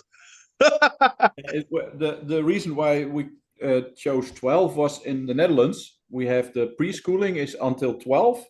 And when Right. you're 13, you go to the, I don't know, the high school or to the next level education. Secondary school. Yeah, yeah. Secondary school, and then you get your own account and you have to pay your own shit. And Great.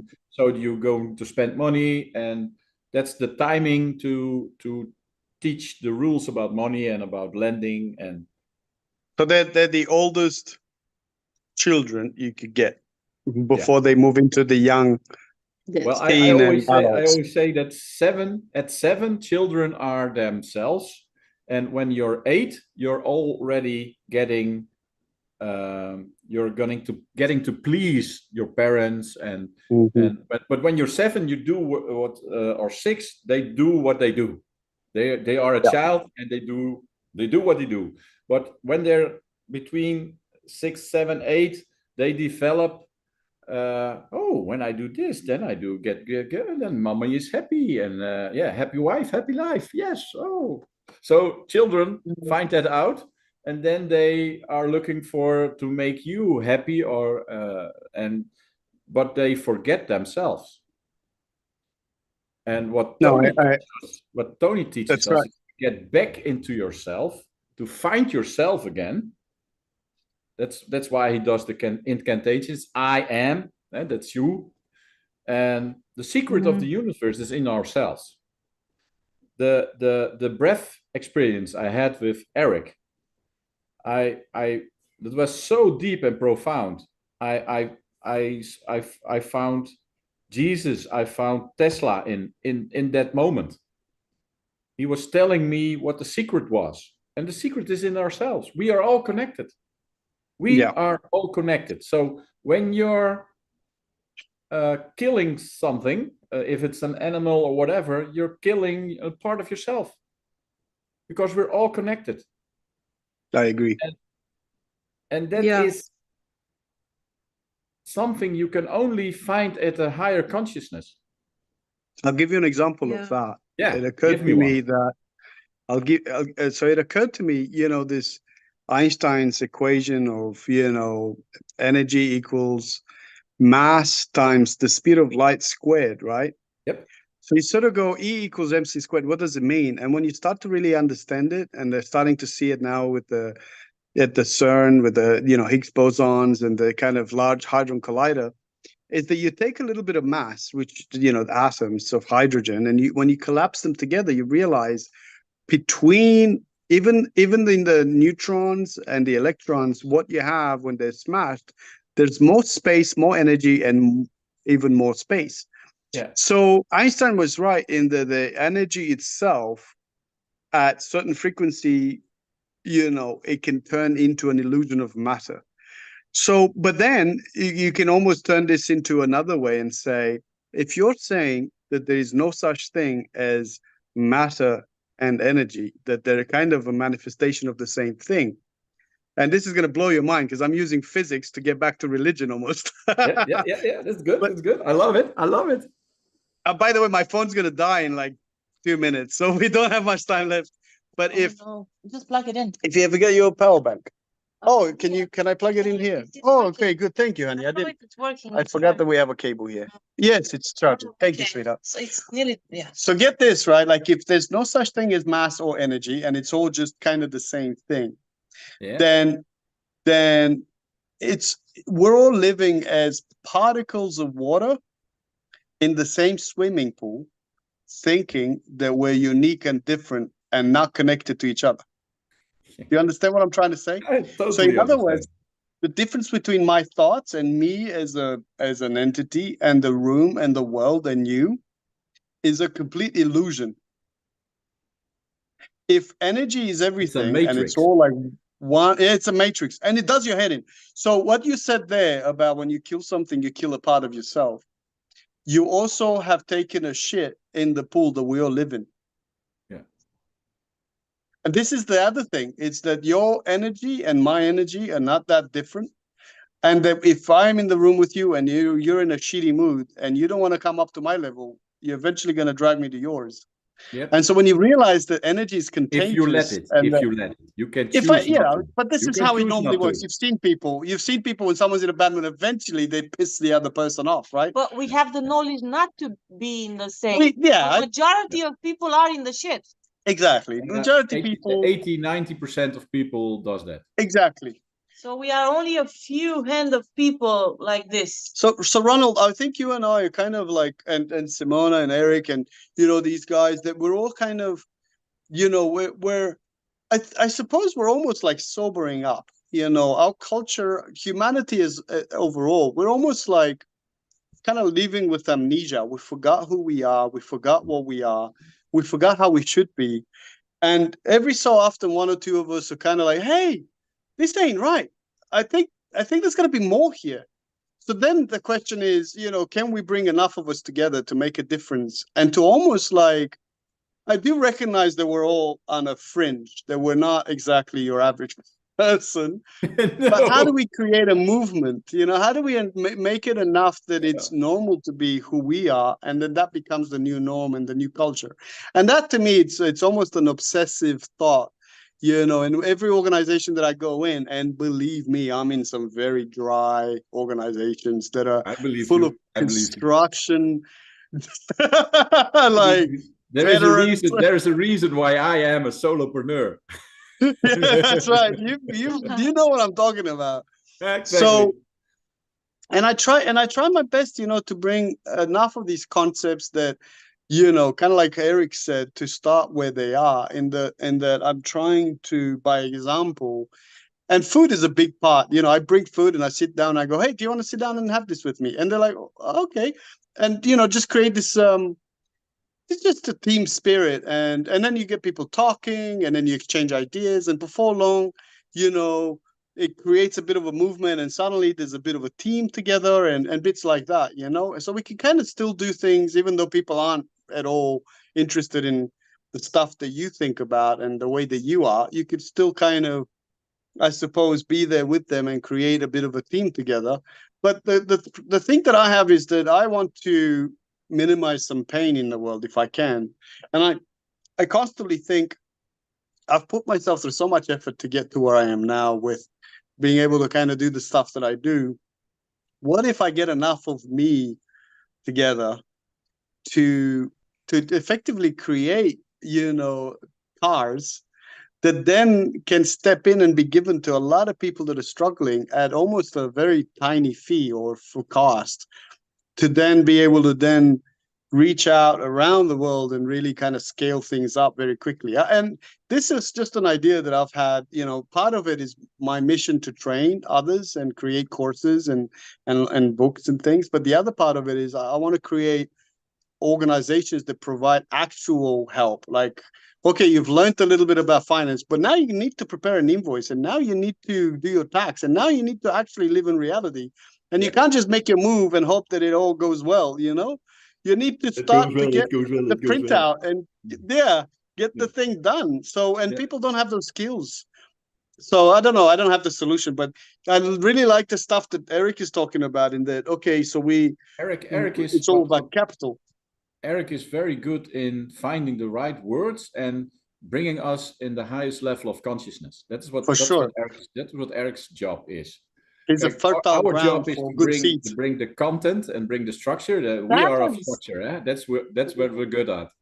But we're now growing. We're now growing at an other level. So we need to bring our expertise, but we have to let others lead us to the right place. It's true. That's what Eric is doing. He's helping us, helping others. and yeah, and that's priceless. No, you know, Simona and I are, you know, in awe of his level of commitment, and he's committed to serving and to bring people together. And we realized that we bought these tickets for Business Mastery, and we were going to attend in person, and eventually we signed up for Business Mastery virtual. And at this point, we were not going to log in with two different accounts. And we realized that actually we have a way to get him to Business Mastery, you know. Yes, good job, And, good job. And I thought to myself, he's a guy that wants to effectively scale other people. He wants to grow other people around him. What if one of us helps him grow? It's a poetic thought in a way. It's I mean, we're both romantics, you know, and we love trying to contribute and trying to see. And then the other thing is, like, wouldn't it be fun to play with him in this? You know, like, yes, it is. Because in Fiji it was fun, and we got close very quickly. So we're so glad that you're here as well. We're so glad to be going through this story together, and I really do mean play, because I find it like a creative, happy activity. You know what I mean? Like, I could do it for hours, and I'm energized by it. I don't know how you feel, but I get energy from these calls. Exactly right. Exactly right. And that's my whole my level of a good day is when I always have enough energy. But when you're at the old world, then there are days that your level of energy is not as it can be. Exactly. And that is what's happening. Then the people are draining your energy. And they probably need it more than me. So I give it away to them. But normally, when you're in a contribution surroundings, you get more than you give. That's so true. That's well said. Every time. So I would love to be in that surrounding the whole week, the whole year, my whole life. Yeah, that's right. Absolutely. And this is what I mean. Like, my mindset at the minute is, I want to find people that I fall in love with, like, that I just want to hug all day long. And I want us all to, like, create stuff together and just talk about the stuff that we're creating all day long. Yeah. And that to me will just be a life well lived. You know what I mean? Like, you know, you know, that's all I really want. Just play. Just to play. That's right. But at the same time, minimize the pain and increase abundance and pave the way for others. And so it's almost like, because it's so weird, like when I've had to train teams and I've had to prepare materials and I've gone in there and I saw that spark in their eyes where they could go back to their desk and they could do the job and then have a bit more certainty for their family. It really uplifted something in me. It was a bit like, I could do this. Like, I could actually just do this and it would just make me happy. So yeah, I think we're onto something, and I don't know exactly what it is and what it will come out of it. Well, we have 5 exciting days ahead of us. Exactly, but one thing I can say is that it's exciting. And exactly. What I like is it's not the 5 exciting days, but we will stay connected afterwards. And I'm keen to do that, absolutely. And also, I don't even think that we can escape Eric's orbit, because he's like we're already we swam into in the wrong, how do you, in Dutch word is fuik. We swam into the current. The only way is forward. We burned the boats. We're in the channel. That's it. And I already said this to him. I said it's never happened to me quite like this before, where you meet someone and you get, like, he doesn't have to explain stuff. I get who he is. I understand what he's doing. And somehow I want to be part of it. And we'll work something out. And then, you know, and Simona and I were talking. We didn't get a chance to talk much in Fiji. No. But your playful nature with Philosophia and the way that you conducted yourself and the way that you were really amplifying the rest of us by playing, I kept trying to get to you to try and kind of talk, but we never got a chance to. And so when I saw you here today, nature provides, my friends. Nature provides. That's right, and it's bizarre. You And can't escape me.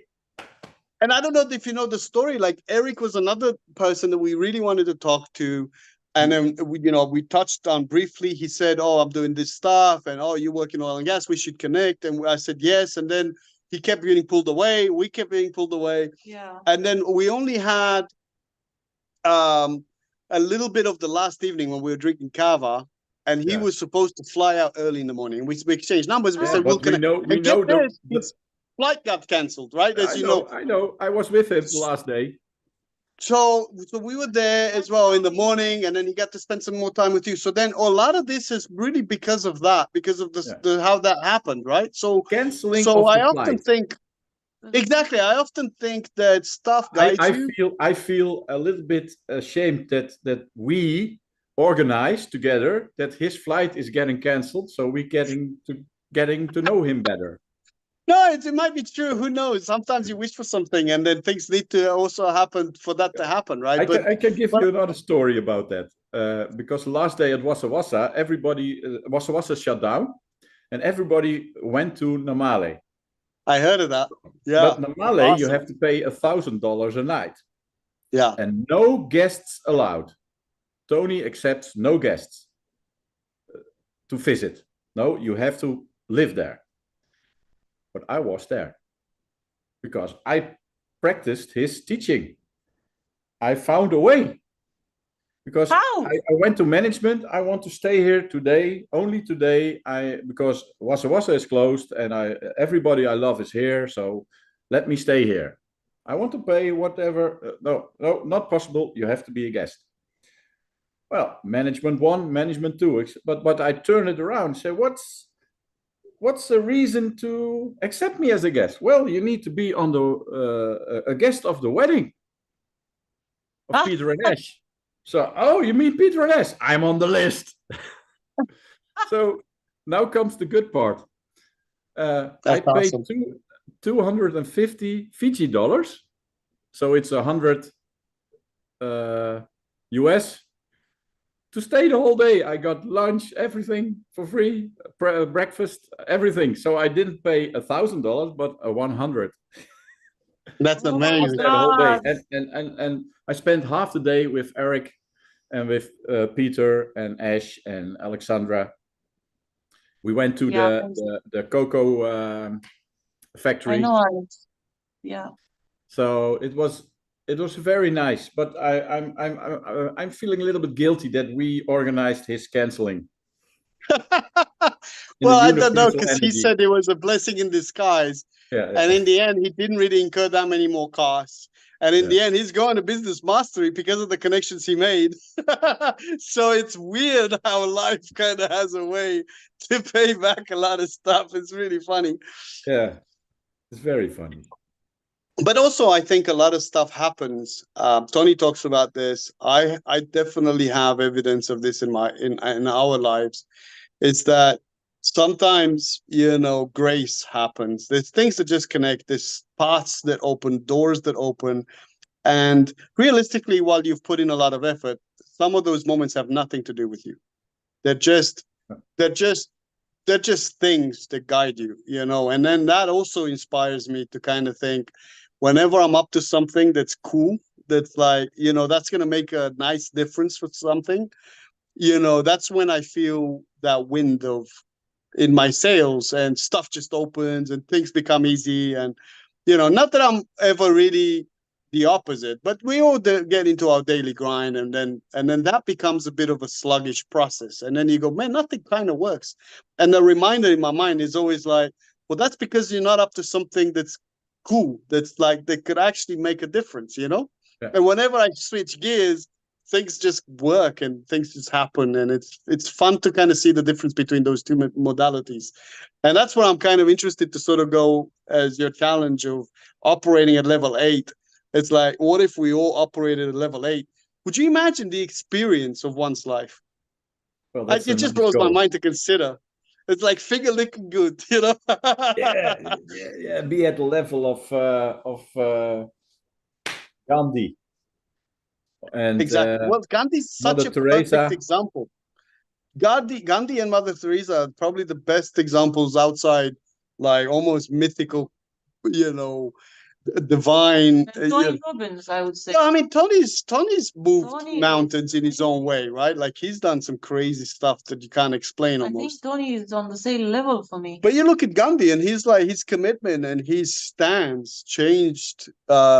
I mean, the British Empire and the freed in India, and then you sort of go. I mean, would you imagine, teenage Gandhi talking to him and he's saying, "I'm going to free India," and everyone's like, "Shut up! Like, what the fuck are you talking about?" Yeah. You know what I mean? Like the nerve of that guy.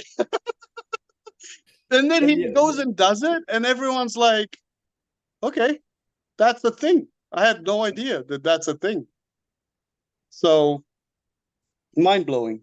Yeah. And quite inspirational, I think.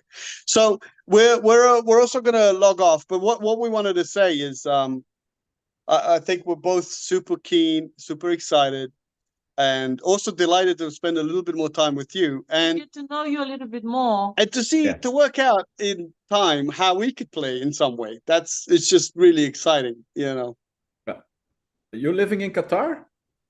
We do. I came here to work for they're calling it the largest gas project in human history. It's called the North Field Expansion Project. Normally, like in Australia, for instance, in one of the projects that I was in, we built 2 trains and they're very large. Here they're building mega trains, so they're like the 2 or 3 of those combined into one liquefaction and fractionation facilities. They call them trains.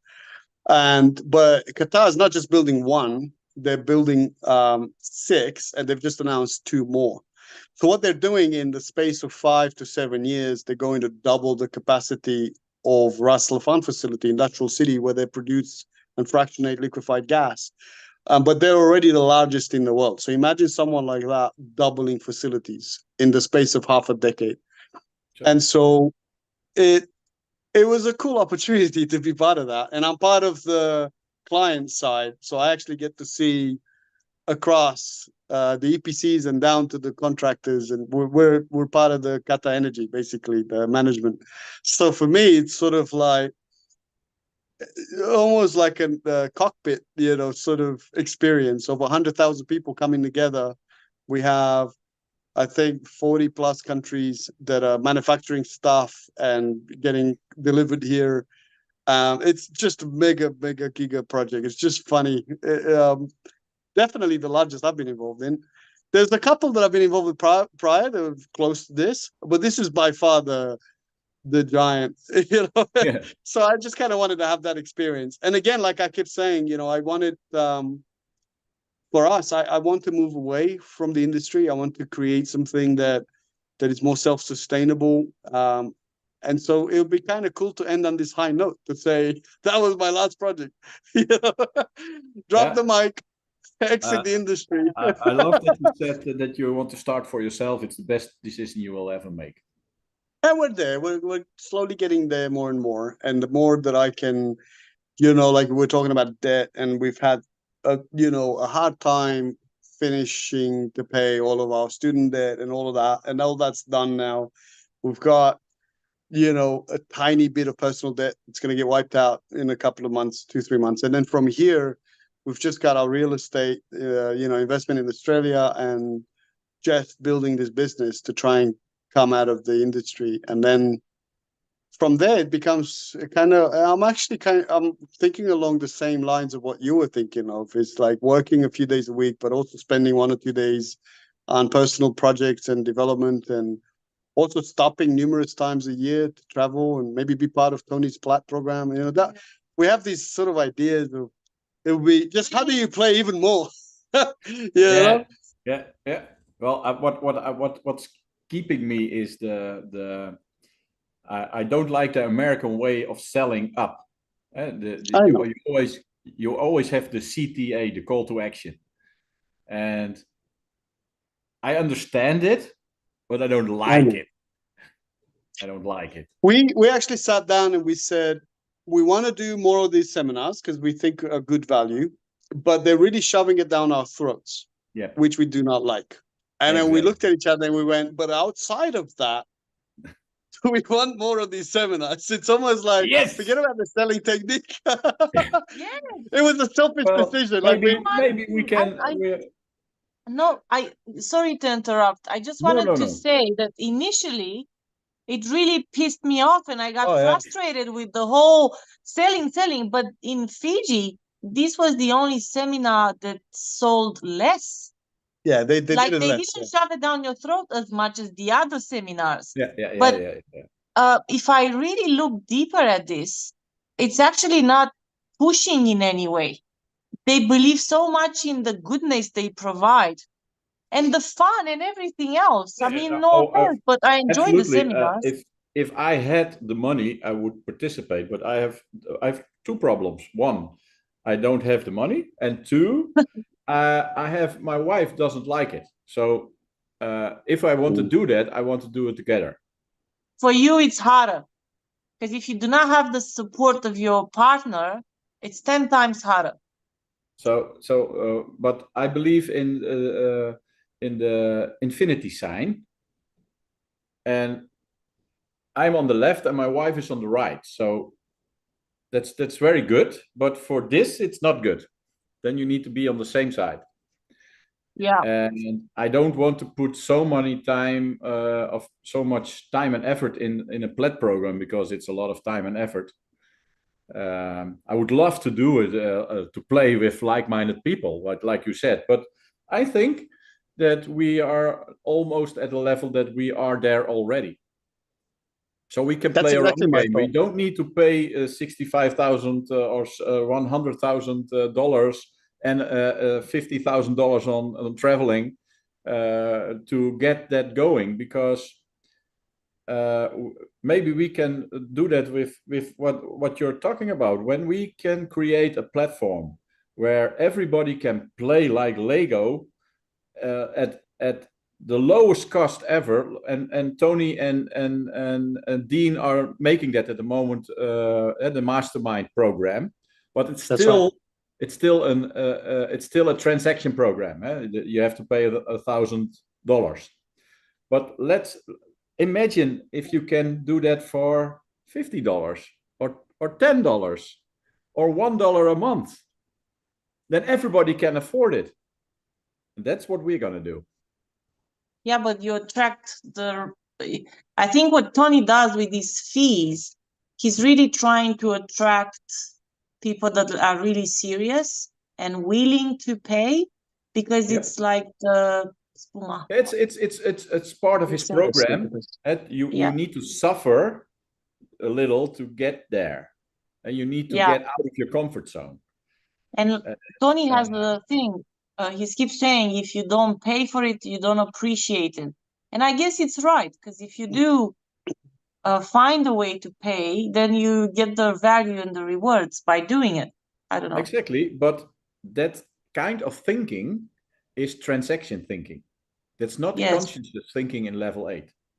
In level 8, you don't think in scarcity. You think in abundance. So at this place, he's not at level 8 because he's looking at it as a business, and he wants to, with the very best of intentions, he wants to get as many people involved in that program, and he's using his transaction skills to get as much people in there. So it's all good. It's all good. So because there are lots of people who need that. But when you're thinking of abundance and thinking of a universal basic income, so money isn't a problem. If money is not a problem anymore, you don't need to think in a transactional way. You just need to, where can I contribute the most thinking? Yeah. And if we can build as a community a platform or a vehicle to fly over the road, we don't need the road anymore. And Tony is still part of, for a big part of the road, because he's 63 years old. He's from another generation. He is bringing us further, and we need to build on that. and maybe lift him up to that level. Invite And him. I think he's had that as well. I think he often talks about. Of course, with his food program, he's there already, but not with exactly his business program. His business program is right in the green, where he's contributing and he's doing lots of good things, but not at the consciousness level.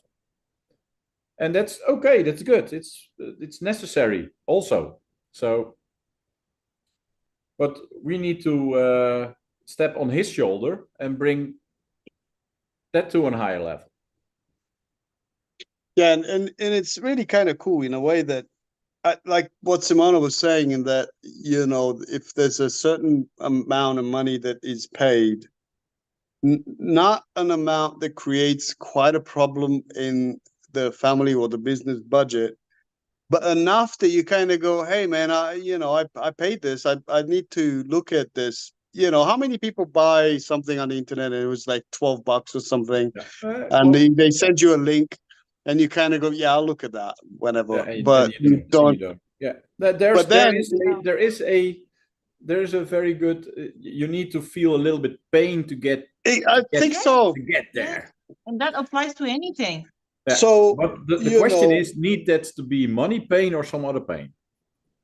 Well, and it all depends on, like go back to Netflix for a second. That Netflix isn't like destabilizing pain on the family budget, but there's something there that over the space of a year you might pay $150 or $200 to have access to their entertainment. So it's not nothing on a yearly budget, but at the same time, it's enough for them so that when they've got millions of customers, they are now able to contribute and actually direct movies and increase the value of the content through their own making.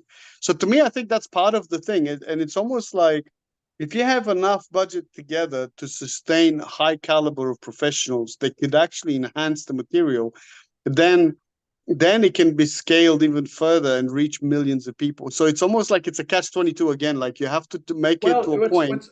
What we need to look at it as yin and yang is we need both. We need a little bit of transaction model. Exactly. And we need a little bit of the other. And we need to find a way to bring that together. You got it perfectly. Because the Netflix metaphor is exactly good, because you pay a certain amount, but you don't pay for the product like a transaction. You pay for the access. You just pay for the access. You see it like a membership. You're paying for the membership, and not for the product.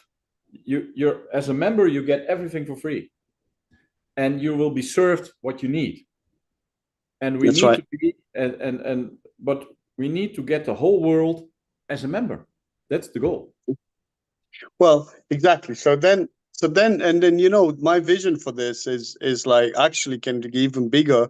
Not only do you have basic business templates and things, but you could then reach out to far more components. You could have financial planning, you could have birth control, but you could have early childhood education, you could have modules in there that are, and then you can kind of add components to your membership. If you're already a member, all you have to do is pay $3 more when you're expecting a child, and suddenly you have now access to the family planning component.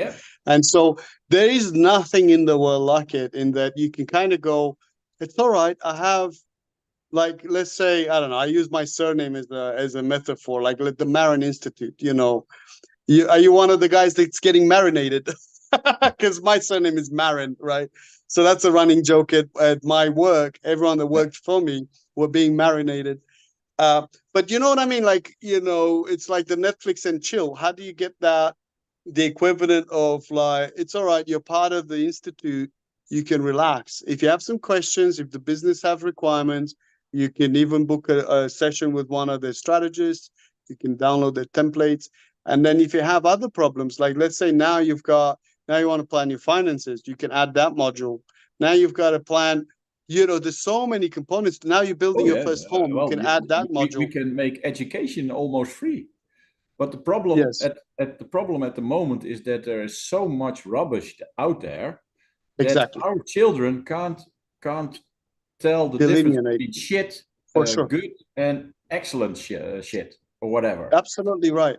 And the thing if is we that, can and create, it's also, it's true. Sorry, you're so absolutely right. if It's you like can we're create material that, rich.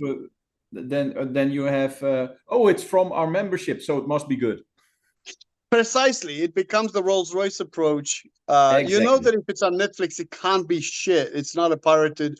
It's like something that people have put some effort into creating for you. It Yeah. comes with the brand. Well, So it's when you getting look at more and more weird because with AI you can change the plot of the movie and see your own movie within a few Really? years. Yeah, it's gonna be something it that takes a few years. So you can see Top Gun, and I want to see Top Gun, and I want to be Goose Must Be Alive, and I want to see Part 3. Create it, and you see it instantly. But you know, it's gonna get even more weird than that when you integrate that level of rendering with also and they're talking about the deep mind and being able to back up your memories, being able to back up Oh, your yeah. thoughts.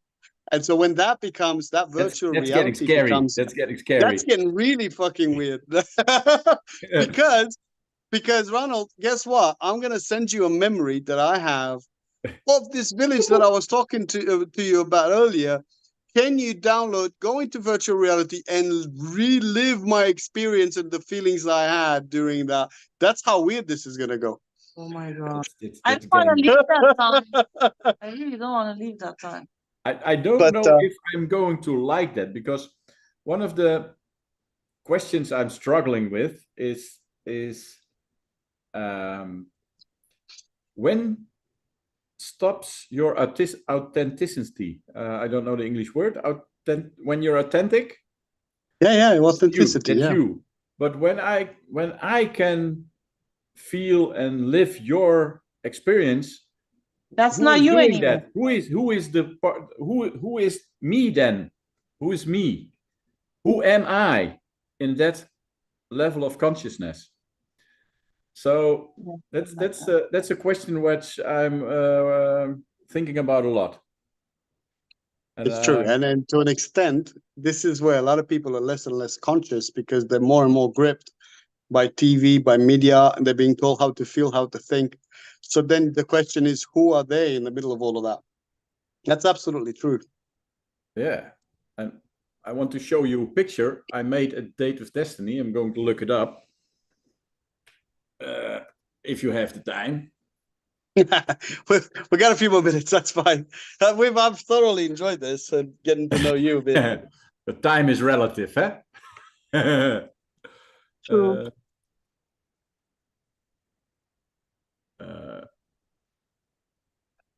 No, this is not it. Because at Date with Destiny, I found a solution for happiness.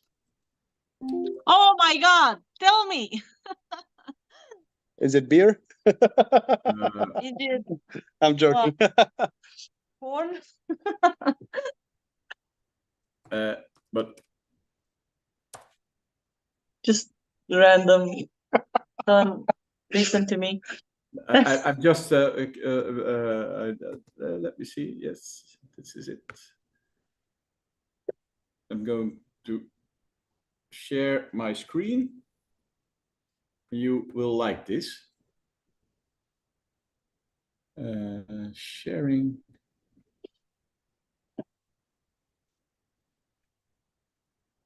So, can you see something? Let me see if I can. Okay, so happiness is the application and interpretation of life. Life is the emotion and happiness is the integration of appreciation and life. My old formula in the past was happiness is what I expect minus what I get. Or what I get minus with what I expect. So if you expect a lot, you're decreasing your happiness in the definition. So what I did, I expect nothing, so I maximize my happiness. I thought. because it's a minus. Yeah? Your happiness is then negatively when you expect a lot, you will be not as happy as you can be. But happiness has a strong fuel, that's appreciation. So when you appreciate more, you get more. And life is the difficult part of it, because life is emotion, is meaning, is the values, is the and forces and beliefs, and the human needs and everything, your habits. And the bottom question is, who am I? If you see it's like a cent clock. You can turn it around, and the question in the cent clock spot is, who am I? And I brought in the infinity sign to bring body and mind together, and the feminine and the masculine side of it. And in the bottom, you see the seasons of life. So you have seasons, and the happiness is also depends on the seasons you're in. And the ultimate goal is evolution of the soul, is to reach level 8. You're so creative. Yeah, this is cool, man. I do like it. And do you want to know what triggered me to do this? It's LSD. No. I don't do drugs, and I don't do alcohol. I'm joking. Me either, by the way. Do you know Fadi? He's one of the plats. I think so. I think he was he in Fiji? Yes, he was in Fiji with his wife. And yes. Is it which one of them? Because we spoke to all of them. Fadi Haidao. He was at the front. He was at the front on the right side from the back. Is it with that wife, the young one, wearing long hair and young? Yeah, and small dresses. Yeah, Latin American. Yeah, got it. They look Latino or something. Yeah, but I spoke to him at Date with Destiny on day 5. Yeah. And he asked me the question that everybody wants to hear. And the question was, what do you need? And I was talking to him about starting the foundation. And at that time, I thought, well, maybe I need to contribute to Tony Robbins, his youth summit, to get the youth together and teach them there about money. Mm-hmm. So, and I was thinking I can ask for 40 children, but that's not Tony-like. I need to think big. So let's ask for 400.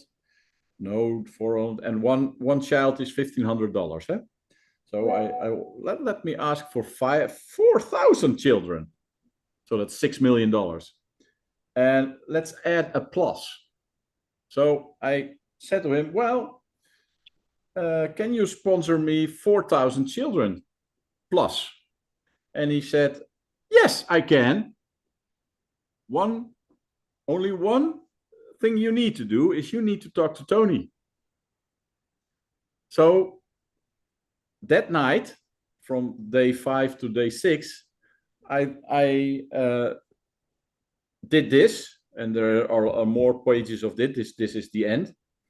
And I wanted to talk about happiness with Tony. Yes. And I found it also curious to hear that his theme for next year for the Plats is happiness. Oh wow, really? Amazing. So you're going to be there pretty much. Oh my God. And my goal for now is to speak to Tony, definitely speak to Tony at this event. Is one of my goals, and maybe also ask him for help with the foundation. Nice. In any shape or form. Amazing. So funny. Probably because when I'm doing that, I'm going back to my old formula of expectation. I expect myself to do that, but sometimes you need to tell yourself to do some shit. Yes, that's right. That's like an incantation. So this morning, I love David. I don't speak with him at Fiji, but he left a nice incantation. So I walked this morning to the beach, and I just did it.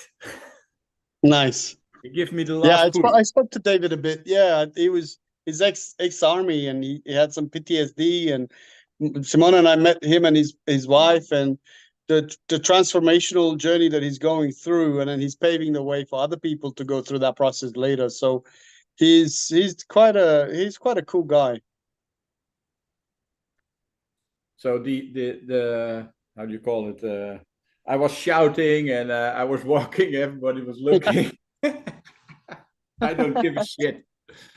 Yeah. So, well. All right, my friend. The girls are kind of getting reckless, anxious. Where are the girls? Hello, girls. You need to get some family time. Thank you, girls, for being How old are patient. yours, Ron? How many do you have? Do you have children? I have 3 children. Wow. How old are they? 20, 22, 25. Okay, so yours are out of the house. Slightly different age, yeah. Yep. No, but small children, small problems. Big children, big problems. Don't worry. Don't worry. Don't scare me. I hear you, but good thing you're a big papa, man. Enjoy the time. Just live in the moment. Oh my God. Good thing you understood compact interest, huh? All this time. Well, let me tell you, one of my biggest mistakes. In 2013, I spoke with somebody about Bitcoin. Yeah, me too. In 2007, I went to a seminar, and there was the one at the moment was who was very into Bitcoin, and I could when the Bitcoin was at €1 or something, or less than that, and I said let's buy 1,000 of those just to see what's happening. So, but I didn't follow through. I didn't do the massive action thing. Yeah, I let it go. It's all right.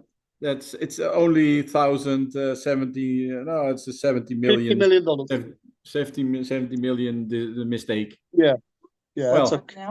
It's okay. It's okay. It's coming in other form. That's all right. It's only money is a means to an end, and my fault, or with money, I understand money good, but my problem was that I found that I had enough of it. So you don't collect more, and if you don't collect more, you can't give more. That's right. So that was my old belief. So my new belief is I love money. Yeah, and money loves me. Yep. And numbers love me. I can ask for help, and I am good enough. That's right. That's right. All I need is in me now. All I need is in me now. All I need is in me now. Yes. Well, let's give a high five, big hug. High five, my friend. Take care. I would love to see you in person soon. Yes. Hopefully soon. Take care. Yeah. Lovely to chat with you. Enjoy the business mastery if we won't be able to talk. We'll talk on the WhatsApp group anyways, yeah? Yeah, we'll find a way. Vibe. We'll find a way. We'll find a way, man. Don't worry. Okay, look after yourself. Take care. All the best. Bye. Thank you. Bye.